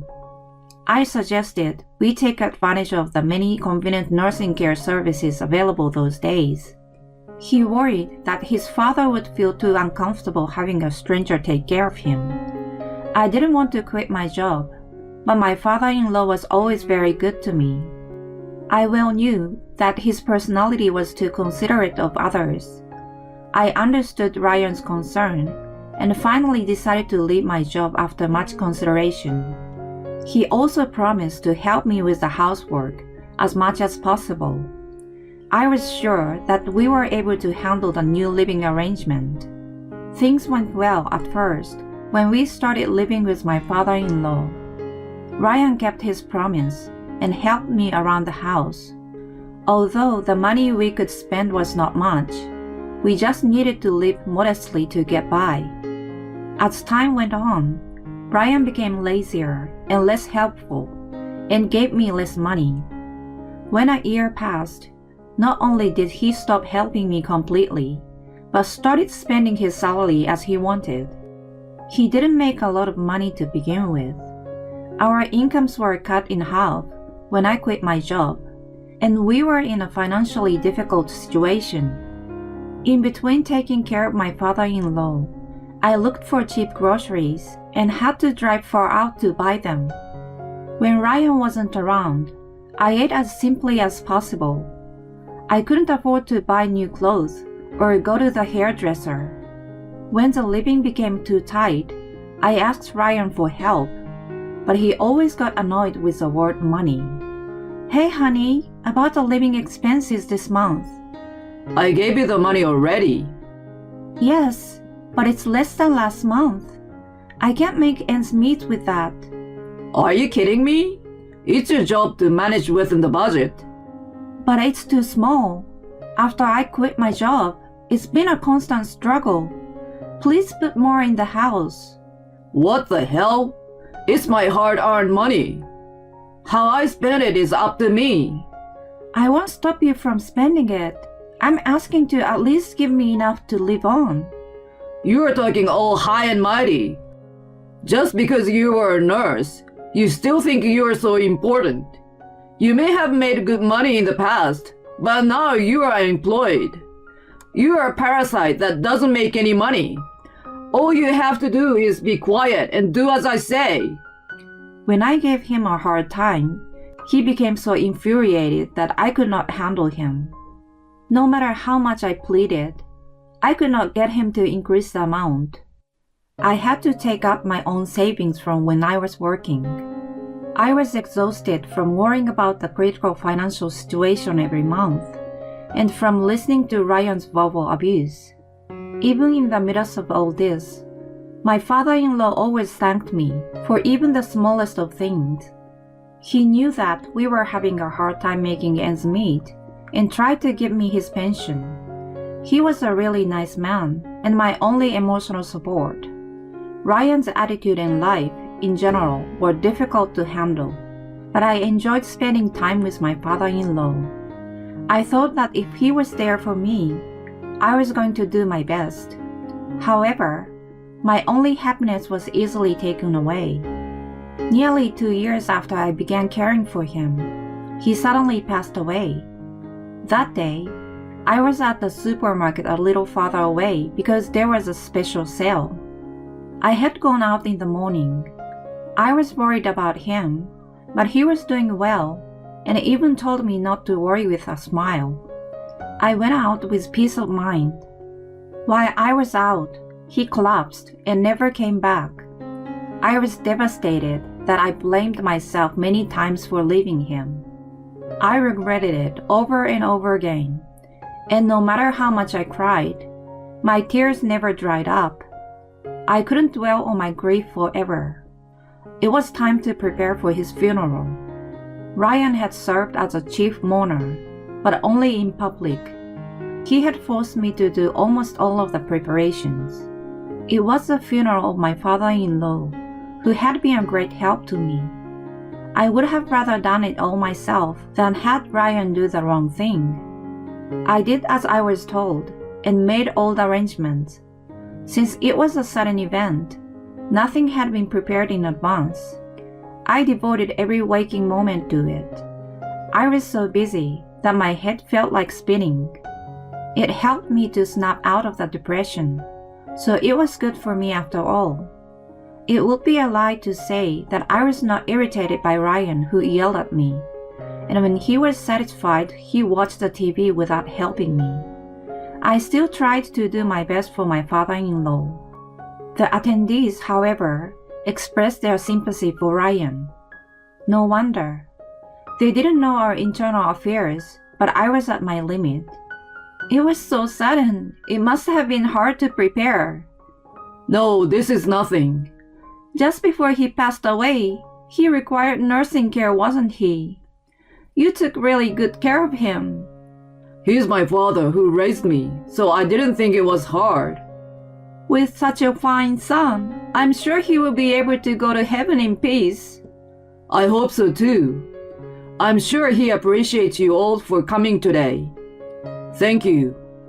Ryan wore a fake smile and chatted with attendees in a friendly manner. The details of the conversation made me sick, and I had the urge to start cursing him out. He did absolutely nothing to prepare for the funeral or to take care of his father. There were days when he didn't even try to check on him. I couldn't forget how sad his father looked when he kept coming home late at night and didn't exchange a single word with him for days. And yet, the moment he was gone, Ryan acted like a good son. I couldn't help but feel disgusted. Once I got the feeling of dislike for him, it was very difficult to erase it. Even after the funeral, I couldn't get rid of the distaste. Since my father-in-law was gone, there was no need to continue living with him. Divorce. The word crossed my mind. I pondered if it was the right thing to do. I was still in doubt, but my revulsion for him was growing day by day, and it never disappeared. I was still procrastinating on what to do. I couldn't make up my mind, even though I was feeling the limits of my married life. It was just out of habit that kept me going through each day as before. Then something happened by chance. When I went to the local supermarket in the evening, the seasoning I wanted was out of stock. I decided to go to another one a little farther away. I bought what I wanted, and when I came out of the shop, I saw Ryan, who was supposed to be at work. I thought about calling out to him, but he was acting strangely. I decided to watch him from afar. He looked around and then disappeared into a building. There was a large sign above the door that he walked into. The name of a consumer finance company I had heard of was written on it. As soon as I saw it, my entire body went cold. It felt like I was placed in a freezer all of a sudden. I thought it was what it meant to have one's blood drained from the body. On the contrary, my mind was strangely calm and clear. Not only did he not pay me enough living expenses, but he also borrowed money without telling me. I wondered how long and how much he had been in debt. I decided to get a divorce at that moment. I couldn't live with such a man any longer. I felt my feelings for him rapidly cooling down. My feelings, which had been almost nothing, melted away like snow. That day, I waited in the living room until he came home. It was dawn when he finally showed up. "Morning, hon. You're back late." Yikes! What are you doing so early? What's wrong if I was awake? Nothing. What's going on? I want to go to sleep. Of course you do. You have been hanging out until now. If you are being sarcastic, save it for another time. I'm tired from working unlike you. Oh, right. I'm sorry. I have something important to tell you. What? Let's get a divorce. Huh? What are you saying all of a sudden? I have been thinking about it. What the hell? You are living off me. How are you going to survive after the divorce? I mean, you don't give me enough money to live on, so a divorce won't make a difference. Right. You're an angel in white. You are a nurse. You can live without me. Is that it? If you insist so much, I will divorce you. Let's go and see a lawyer later this morning.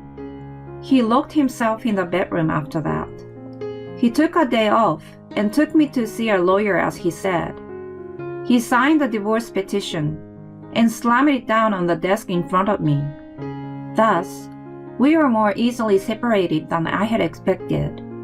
Ryan kept mumbling that it was too late to regret it, but I ignored him. I decided to return to my parents for the time being. When I explained the situation to them, they offered to help me, so I took their word for it. I immediately started packing up my belongings in the house. While I was at it, I also cleaned my father-in-law's room and found his will in a chest of drawers. I told Ryan, who seemed more delighted than I had expected. He opened the envelope with great enthusiasm. When he finished reading it, he repeatedly mumbled it was a mistake. I peeked in from beside him, and I understood that there was nothing he had expected written on it. The will stated that the several stocks his father owned were bequeathed to me. It also enclosed a long, long letter of thanks to me. No, this is not true. Oh my God! Normally, I, the only son, inherit everything, don't I? That may be so, but the will says... You've got to be kidding me. This is ridiculous. But the will says...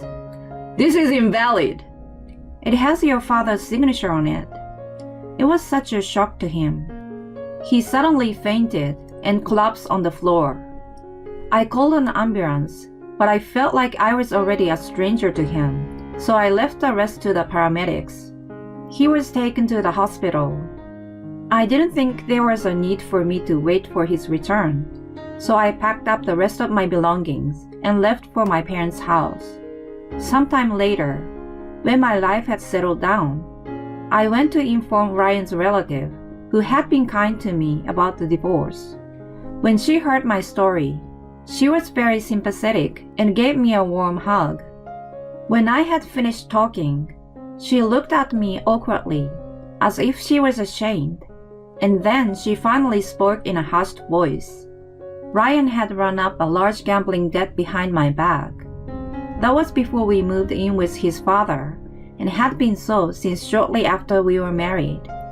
His love of gambling and his frequent trips to consumer finance companies had become a rumor in the small community. I felt ashamed that I had no idea, while other people knew and gossiped about it. I was too busy with work before moving in with my father-in-law, and afterward, I had no time for anything other than taking care of him. Moreover, Ryan had been telling people that he could pay off his debts with his father's inheritance right away. He had no doubt about it. The rumor must have reached his father from somewhere. Knowing that, he made his will. Ryan, who had been borrowing money in various places without care, relied on his inheritance. When he found out that he was getting nothing, he fainted with shock. He was released from the hospital in no time and returned home. Now he needs to pay off his debts himself and is living from hand to mouth. I, on the other hand, went back to my parents and took a break for a while. Now I am back to work as a nurse. My days are as busy as ever. I'm happy to have the work I love once again. I don't want to think about marriage for a while. Instead, I want to focus on my job and put my effort into it. My husband suddenly brought his adulterer home and wants to divorce me right now without any alimony.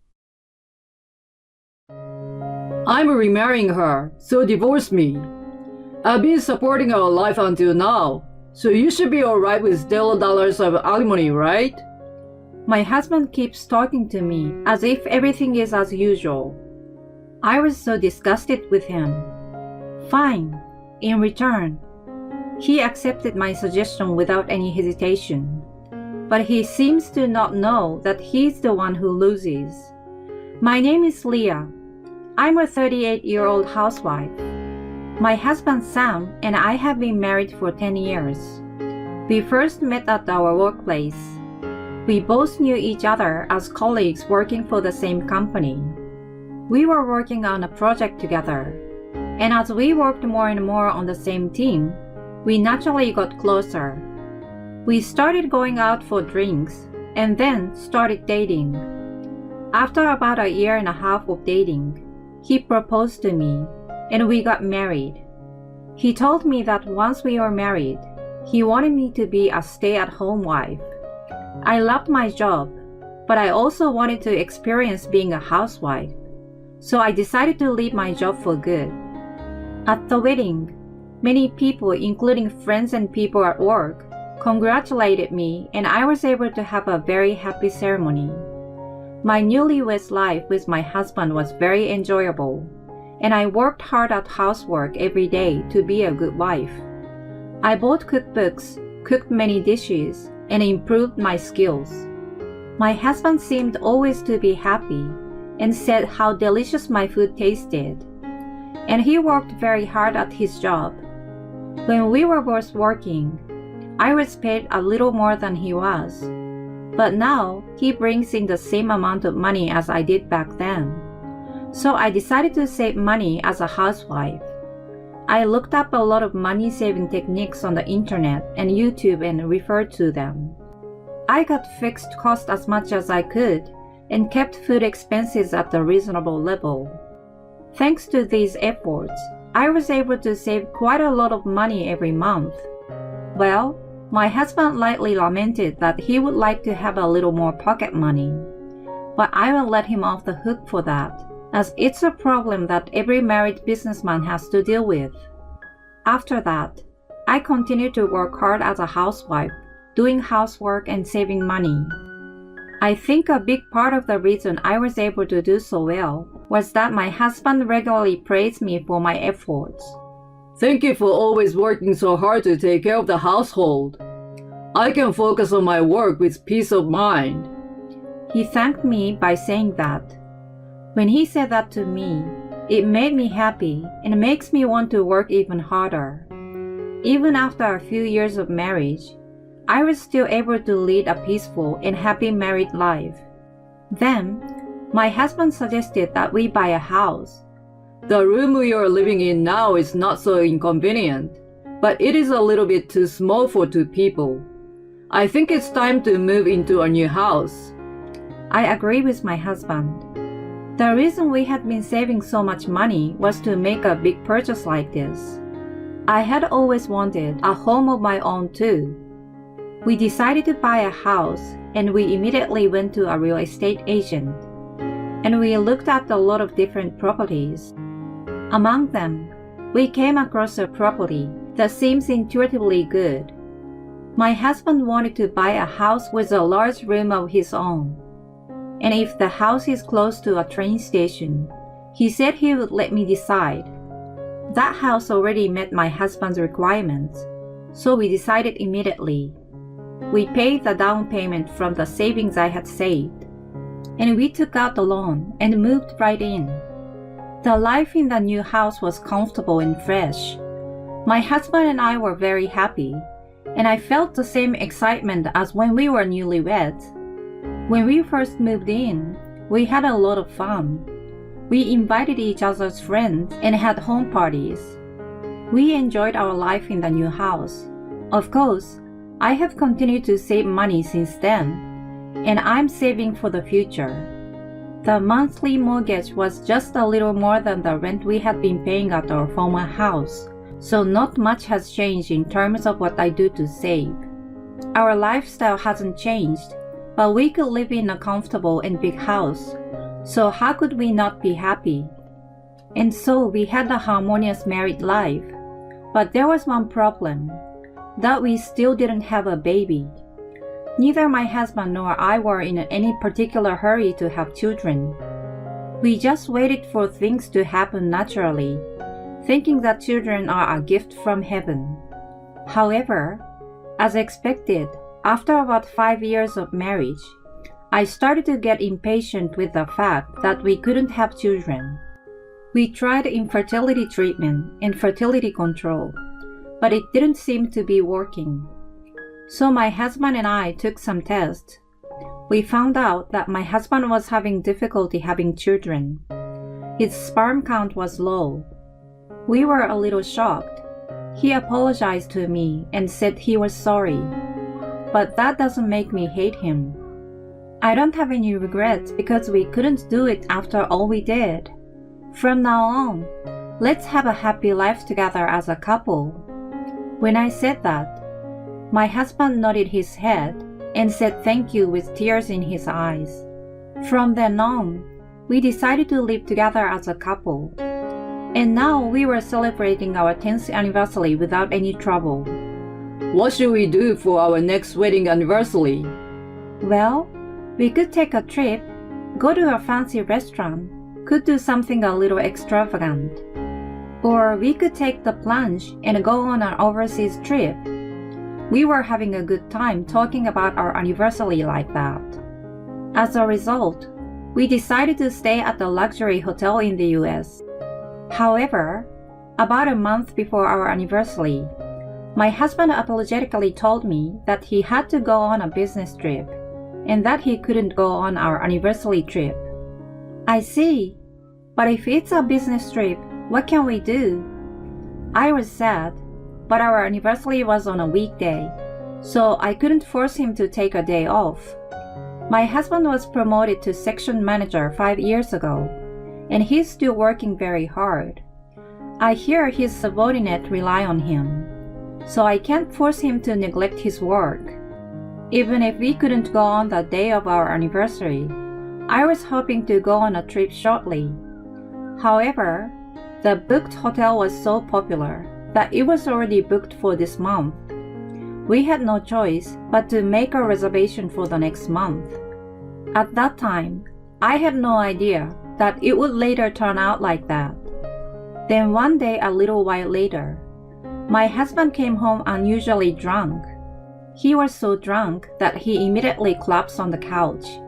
He was saying something, but it didn't sound like a word.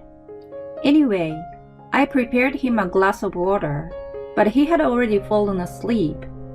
It was Friday, so he must have been drinking with his subordinates. At that moment, his phone lit up and a message appeared on the screen. I had no intention of looking at it, but I saw a heart emoji in the message, so I couldn't help but I stared at it. There was a woman's name Mary in the message. The message was only partially visible, but the first sentence is, "I had a great time today," followed by a heart sign. What does this mean?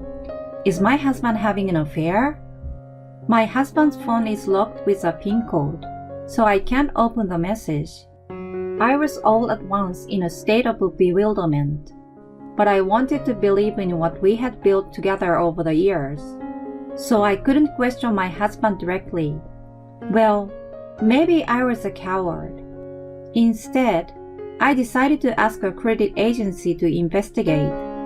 The result of the investigation came out just as my husband was on a business trip. It was also the day of our 10th wedding anniversary. I didn't expect to be alone on this celebrating day. I never thought that I would be looking at the documents of my husband's infidelity investigation result. And when I saw the documents, I was astonished. My husband was having an affair, but it had already been a year. My husband had never shown any signs of such an affair, but he was having an affair with a woman I didn't know behind my back. He had betrayed me. This fact weighed heavily on me and shocked me. I had promised my husband that even if we could not have children, I would stay with him.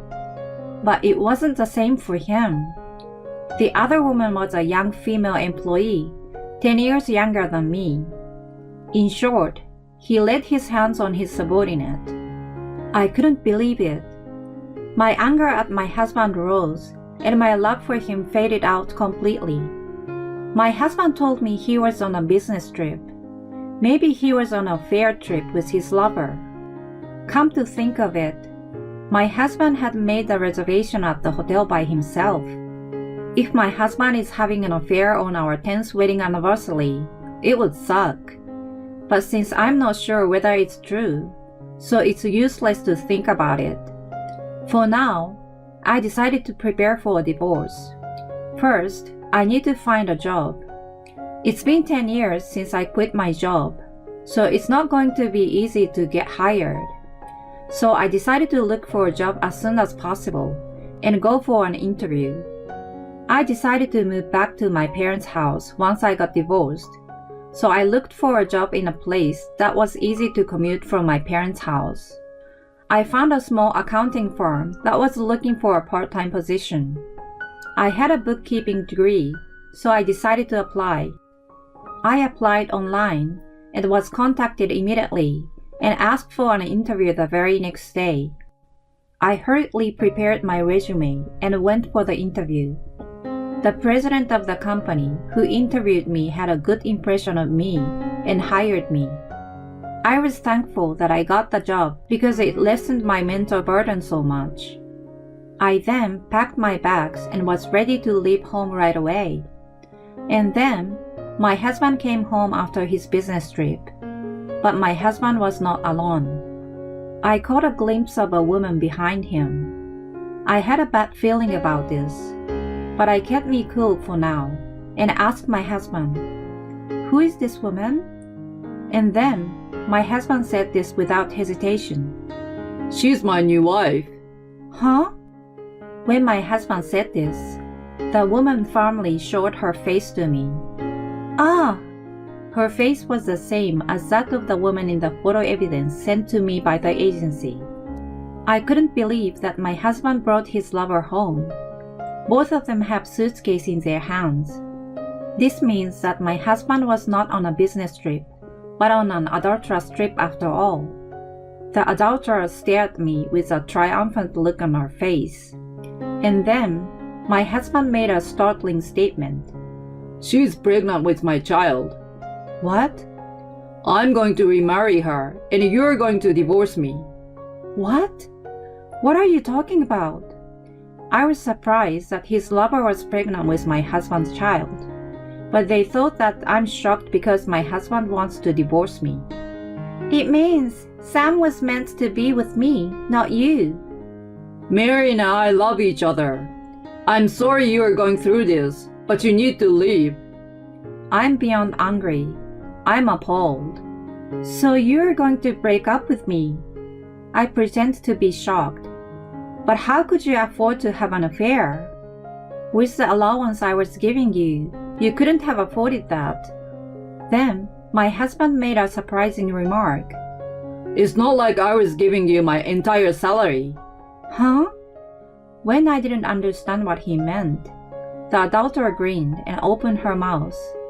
In your mind, Sam may be a section chief, but actually he became our department head last year. So he gave you his salary as a section chief, and he kept the rest for the dating expenses with me. Oh no.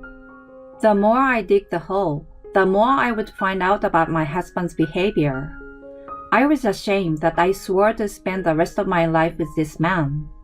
Firstly, my husband was a little bit reserved about telling me all of this, but when he was sure that I didn't talk back or got angry, he became brazen. Well, as it turned out, Mary is pregnant with my child. I have to take responsibility, so forgive me. I've been supporting our lives, so of course I'm willing to pay zero alimony to you. You've had it easy as a housewife too. My husband said this without a hint of apology. I was so disgusted with him. Fine. In return, can I have all the property divisions? The money we've saved during our marriage, the house, etc. When I said that, he just said yes. I don't think you could save that much with my salary as a section chief. And this house was not that expensive to begin with, so we can buy this much again soon. My husband readily accepted my request, but he still doesn't know which one of us will lose more from this divorce. I took the divorce papers he brought and signed them. Okay, I will file it myself. Okay. Thank God you are so understanding. I'm glad you were able to get a divorce so easily. The adulterer said that, entangled herself in my husband's arms as if to show me. But I no longer felt any regret at the sight of such a thing, because I was certainly getting more out of the divorce than he was. My husband immediately packed up his belongings and left the house with the adulterer. After that, I filed for divorce and completed all the procedures for dividing the property and the name change of the house. I became a stranger to my husband. A month later, I received a phone call from my ex-husband out of the blue. Hey, what are you doing? What do you mean? You call me out of the blue and yell at me? You're kidding me. You told my company about my affair? I got a barrage of criticism from upper management and my co-workers, and I was demoted from my current position and got transferred to a regional department. Oops. But I didn't tell the company about it. The company you work for is also my former employer, and some of the employees are still good friends of mine. I'm sure it's because I talked to them about us. Oh no, you're a bad judge of character. Just because your life is miserable, you don't need to make mine miserable too. And why aren't you at that house? When I visited you earlier, I was surprised to see a stranger there. Yeah, because I sold the house. Sold? Why would you waste like that? You probably didn't know. I happened to have information that the land price in that area was going up. So I was able to sell it for a lot more than we paid for it. Eh? Really? And when you said earlier that my life would be miserable, you were wrong. I worked very hard to save money on the salary you were giving me. I was able to save close to 10 million even after we bought the house. 10 million? That's why I want more than getting alimony and doing the usual division of property. Oh no! Everything happened because you were having an affair. Also, don't you remember that you have a body that makes it difficult to have children? Is your lover really pregnant with your child? Oh. My ex-husband seems to have forgotten about it because we found out about it so long ago. Wait, Mary is meeting another man? I don't know, but why don't you look into it? Anyway, I don't want you to get involved with me anymore. If you ever show up in front of me again, I will call the police. With that, I hung up the phone and blocked my ex-husband's number. Later, I heard from my ex-coworker. The baby Sam's lover is pregnant with was in fact not his child. Sam got angry that he was deceived and broke up with his lover. But he lost a lot. He can no longer get promoted at the work. And we could have used the savings I did for us together, but he ruined it himself.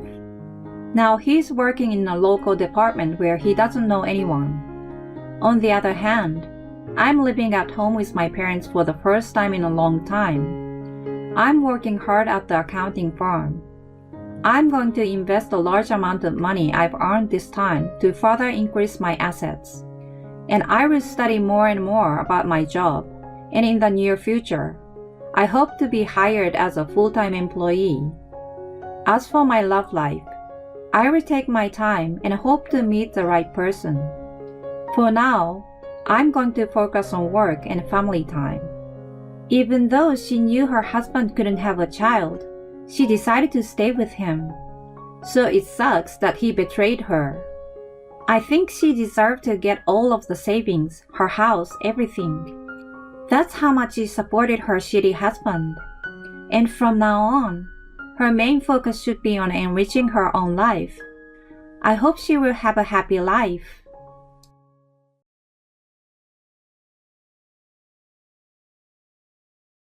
I encountered my husband's affair, which inevitably led to divorce.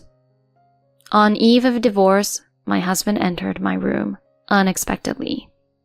Hey, warm me up. If you want warmth, find it elsewhere. I'm Dina, 32, a part-time housewife. I've been married to my husband Sean for 5 years. I loved my job and didn't want to have children. my husband agreed, and we planned to continue living together as a couple for a long time. Despite agreeing to a childless marriage, lately Sean's been wanting to have kids. People start wanting kids as they age, I guess. They'll be cute too, I'm sure. Besides, people say you're not complete until you become a parent. But I want to focus on my career. I don't want kids. Sure, relatives' kids are cute, but raising my own? I doubt I'd be able to love them. Besides, I keep telling you, I want to work. Even full-fledged adults get into trouble and get divorced. Despite being raised by a full-fledged adult, why are there children who still engage in bullying, I wonder? After all, the presence or absence of children does not determine whether or not one is a good person. There are people who do well if they have children, and there are also people who are respectable even if they don't have children. Well, people like you who say that and don't have children are much more childish. I was so shocked to hear my husband's response. I wondered how he was going to raise a child with such a narrow-minded way of thinking. Then I made a proposal. I have no intention of having children for the rest of my life, so if you want children, get a divorce. I say that and my husband seems flustered. No, I didn't mean... But he brings up the topic again later. I tell him that if he wants kids, he should divorce and remarry, but he doesn't do it. He also seems reluctant to give up our lifestyle. With my decent income, we can't afford luxury without it. This apartment has been mine ever since I was single. Sean also looks like he dreads returning to our previous life. He's torn between having kids or living comfortably. However, our relationship worsens each day, and our conversations dwindle. The word strained is finally starting to come into my mind when describing our relationship. Over this past year, conversations with my husband have been practically non-existent. He's been coming home late at night more often, and sometimes even without notice. At first, I asked what he had been up to, but I stopped bothering as his responses were dismissive and unrelated. I figured if it was work-related, he'd say so. Not saying anything must mean it's not worth mentioning. Still, some affection for my husband lingered. I couldn't bring myself to initiate talk of divorce, but after a year of this cold marriage, even I couldn't stand it. I guess it's about time to gather evidence of his affair and promptly file for divorce, huh? It had come to that point. One day I found out I had to go on a business trip. I'll have a week or so during the trip to think things through. Maybe we can have a serious discussion when I return.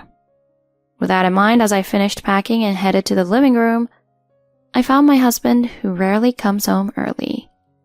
Oh, I'm going on a week-long trip starting tomorrow. Okay. His lackluster response was as good as saying he had no interest in me at all. Our relationship has completely chilled. He used to tell me to be careful wherever I went, but now I glimpsed at his phone screen to find an abundance of heart emojis. Oh, exchanging messages with your affair partner, huh? Quite the busy bee. Stop snooping around people's phones. It's your fault for making it so obvious, but I can't help but get irritated by your petty complaints. Gathering evidence of your affair seems easy enough, just so you know. But just to be sure, I'm warning you. Don't bring that other woman here while I'm away on my trip. It seems like my husband takes pride in living in this luxury condo. I often hear him boasting to his fling on the phone, "The view from my place is amazing." He's the kind of guy who shamelessly makes affair calls in front of me, his wife. When I hinted at not knowing what he might do while I'm gone, he said boldly, "I'm not cheating." Do you seriously think you haven't gotten caught yet? Ugh, you're suspecting me of cheating? Such a terrible wife. There's a 2-shot photo of him and another woman stuck on the back of his phone. Of course the other woman isn't me. Most likely it's her. How sad. I'm being suspected by my wife. I'm so sad. So sad that you'll crawl into the cold bed and sleep early? Shall I warm it up for you? Of course, that's a joke. If there's still hope for us as a couple, why don't you try? He laughs in response, but my husband calls me creepy and is coldly shutting himself off, essentially. Well, I knew it though, that we as a couple were already over. I understand it well. What's not understood is the current situation and my husband still clinging to this condo.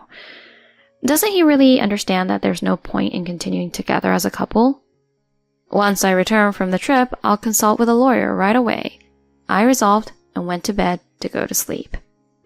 So the next morning, without waking my husband, I left the house directly for my business trip. There, I met with my boss and colleagues and got to work. For the next few days, I was busy with work in the limited time available to me.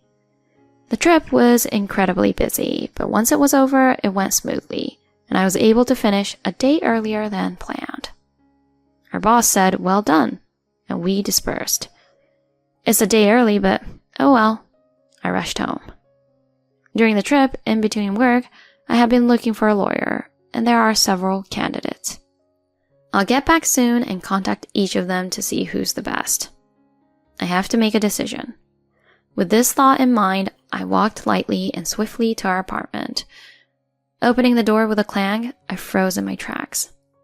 That jerk really did it, didn't he? Ahead of my gaze, at the entrance, were some woman's shoes. Despite telling him not to bring another woman here, all I could see was red. But I quickly regained my composure. On second thought, this could be an opportunity.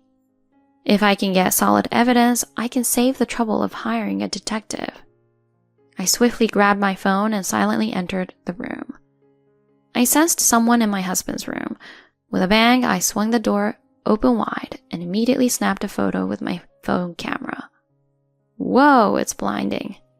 The screams of my husband and the woman echoed through the room. So there I was, encountering my husband's affair scene, and I triumphantly captured evidence of it.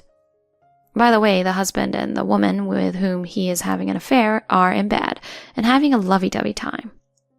I got a picture of his shocked face, stunned by this unspeakable situation. Also, the woman turned out to be a subordinate from my husband's company. I informed her of my intention to seek compensation for damages and asked her to leave. While she continued to sob uncontrollably, my husband, in contrast, remained sullen and unhappy even after his affair partner left. When I asked if he had anything to say, he muttered something or other, making me want to punch him. Why are you so angry when you're the one who cheated? Hey, wasn't the trip until tomorrow? I came back early because it finished early. What's wrong with returning to my own home? I feel like punching your ugly face and making it even uglier. His furious response left me both angry and bewildered. Anyway, let's consult a lawyer and discuss divorce. I'm not getting a divorce, you idiot. Are you still refusing to divorce at this point? In a way that's pretty impressive mentally. I decided it was pointless to talk with my husband alone, so I refused to engage in any further discussion with him. We quickly selected a lawyer, and negotiations for divorce progressed. Anyway, my husband still doesn't want a divorce. He remained stubborn, but the undeniable evidence clinched it, and we decided on divorce through mutual consent. Well, no surprise there. No matter how skilled a lawyer may be, defending my husband would be tough. At best, they could only reduce the compensation fee. My husband insisted the affair was my fault because I rejected having children, but that's no excuse for cheating. Besides, we had agreed from the start that we wouldn't have children. Anyway, regardless of the reason, there's no justification for infidelity, so that settles it. My husband keeps grumbling, and our relationship has hit rock bottom. And finally, tomorrow is the day we submit the divorce papers. My husband, as usual, hasn't moved out of the apartment. Once the divorce is finalized, I intend to sell the apartment. Even though I'm still living here, I've almost settled on a new place, so it's likely I won't be here much longer. When I submit the divorce papers, I'll kick my husband out anyway. Since the apartment belongs to me, there are plenty of ways to evict him, even if it's just on paper. Anyway, just a little more patience. As I curled up in my bed, suddenly the door creaked open. When I looked towards the door, there stood my husband. Hey, can you hurry up and leave? My careless mistake was not locking the door, as my husband had not visited my room and has seemed to be avoiding me. But that didn't mean he's allowed to intrude. When I got up and glared at him, he, unfazed, approached and complained about the cold. I told him to go back to his room and get under the covers, but he insisted he was cold. What are you doing? After giving him a contemptuous look, my husband climbed into my bed. Ugh, it's so cold. Warm me up. Hey, that's so creepy. Come on, warm me up. He wouldn't listen to my screams. My husband just covered me, and in that instant, my body moved faster than my thoughts. Ah! While screaming, I grabbed my husband's arm and twisted. You pervert! I wrapped my arm around his back and exerted my full weight on him. I'm glad I learned self-defense. It's self-defense, you know. Oh, ow, ow, ow. I'm gonna call the police. Despite my husband's cries of pain, this wasn't like I was wrestling him like a pro. As I continued to hold down his arm, my husband's voice gradually turned into sobs. I just wanted you to keep me warm on our last night as a couple. But we're not a couple anymore, so I don't have to do that. Please, even in this state, you're still saying that? As I shook my head in disbelief, I heard my husband sniffling. Then I suddenly had a thought. Well, it's certainly a shame for our marriage to end like this. Of course, not because I'm sentimental or anything. It's because of this man that I have to let go of the apartment. Because he used our apartment for his affair, I decided I didn't want to keep it. So maybe it's okay for him to suffer a bit more. With that thought, I let go of his hand. Have you learned your lesson? As my husband abruptly sat up, it seemed like he was about to jump at me again, so I threw a pillow at him. And then, telling him to wait, I left the room. There he was, my foolish husband, waiting obediently, simple-minded to the core. After a while, I returned to the room. I had prepared this and that. Huh? What in the world are you doing? What? These are hand warmers. Being a scatterbrain, I always have a bunch of these. I sit on the bed and place them all around my husband, who's sitting there. I make sure they're all over him, to the point where he can't move, even over his pajamas. Hey, what are you doing? Shut up. I told you I wanted to be warmed up, but there are too many. If you're going to complain, I'll shut you up myself. And I proceeded to stick one in my husband's mouth. Kids, don't try this at home.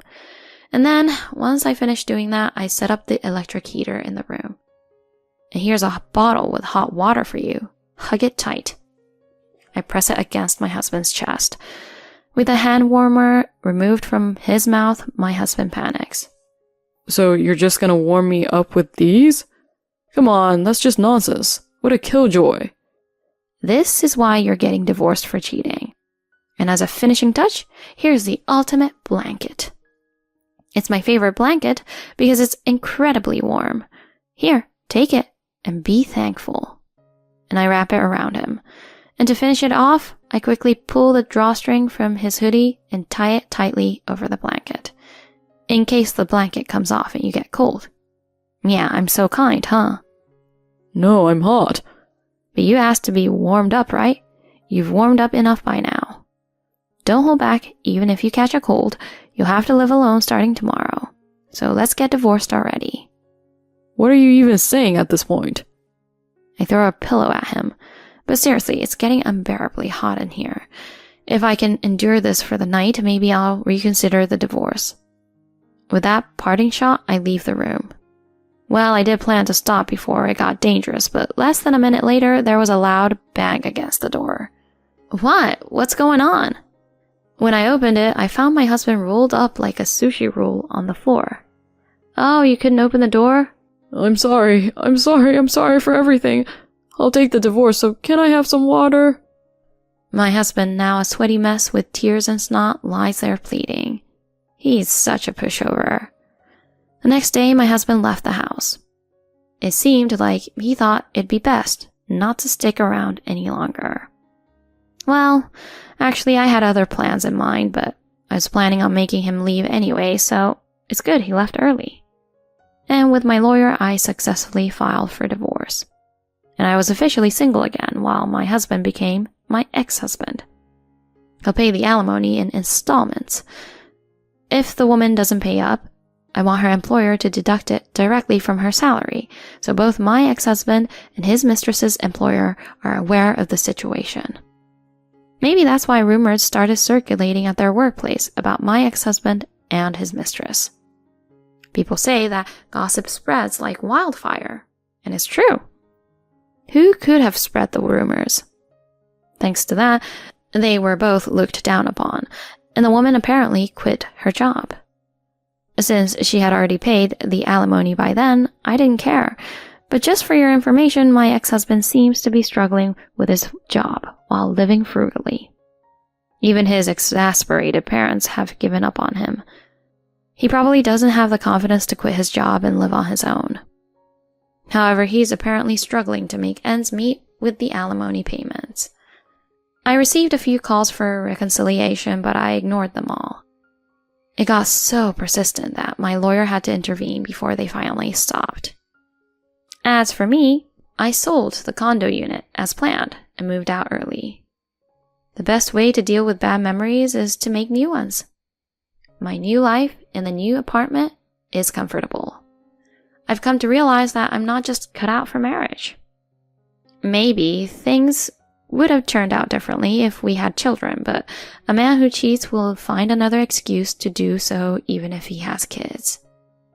What's important in marriage varies from person to person, but I believe the most important thing is to have a caring heart for your partner. If I ever find myself in a relationship again, I want to choose someone who will be kind to me. But for now, I'm enjoying being single and excelling at work.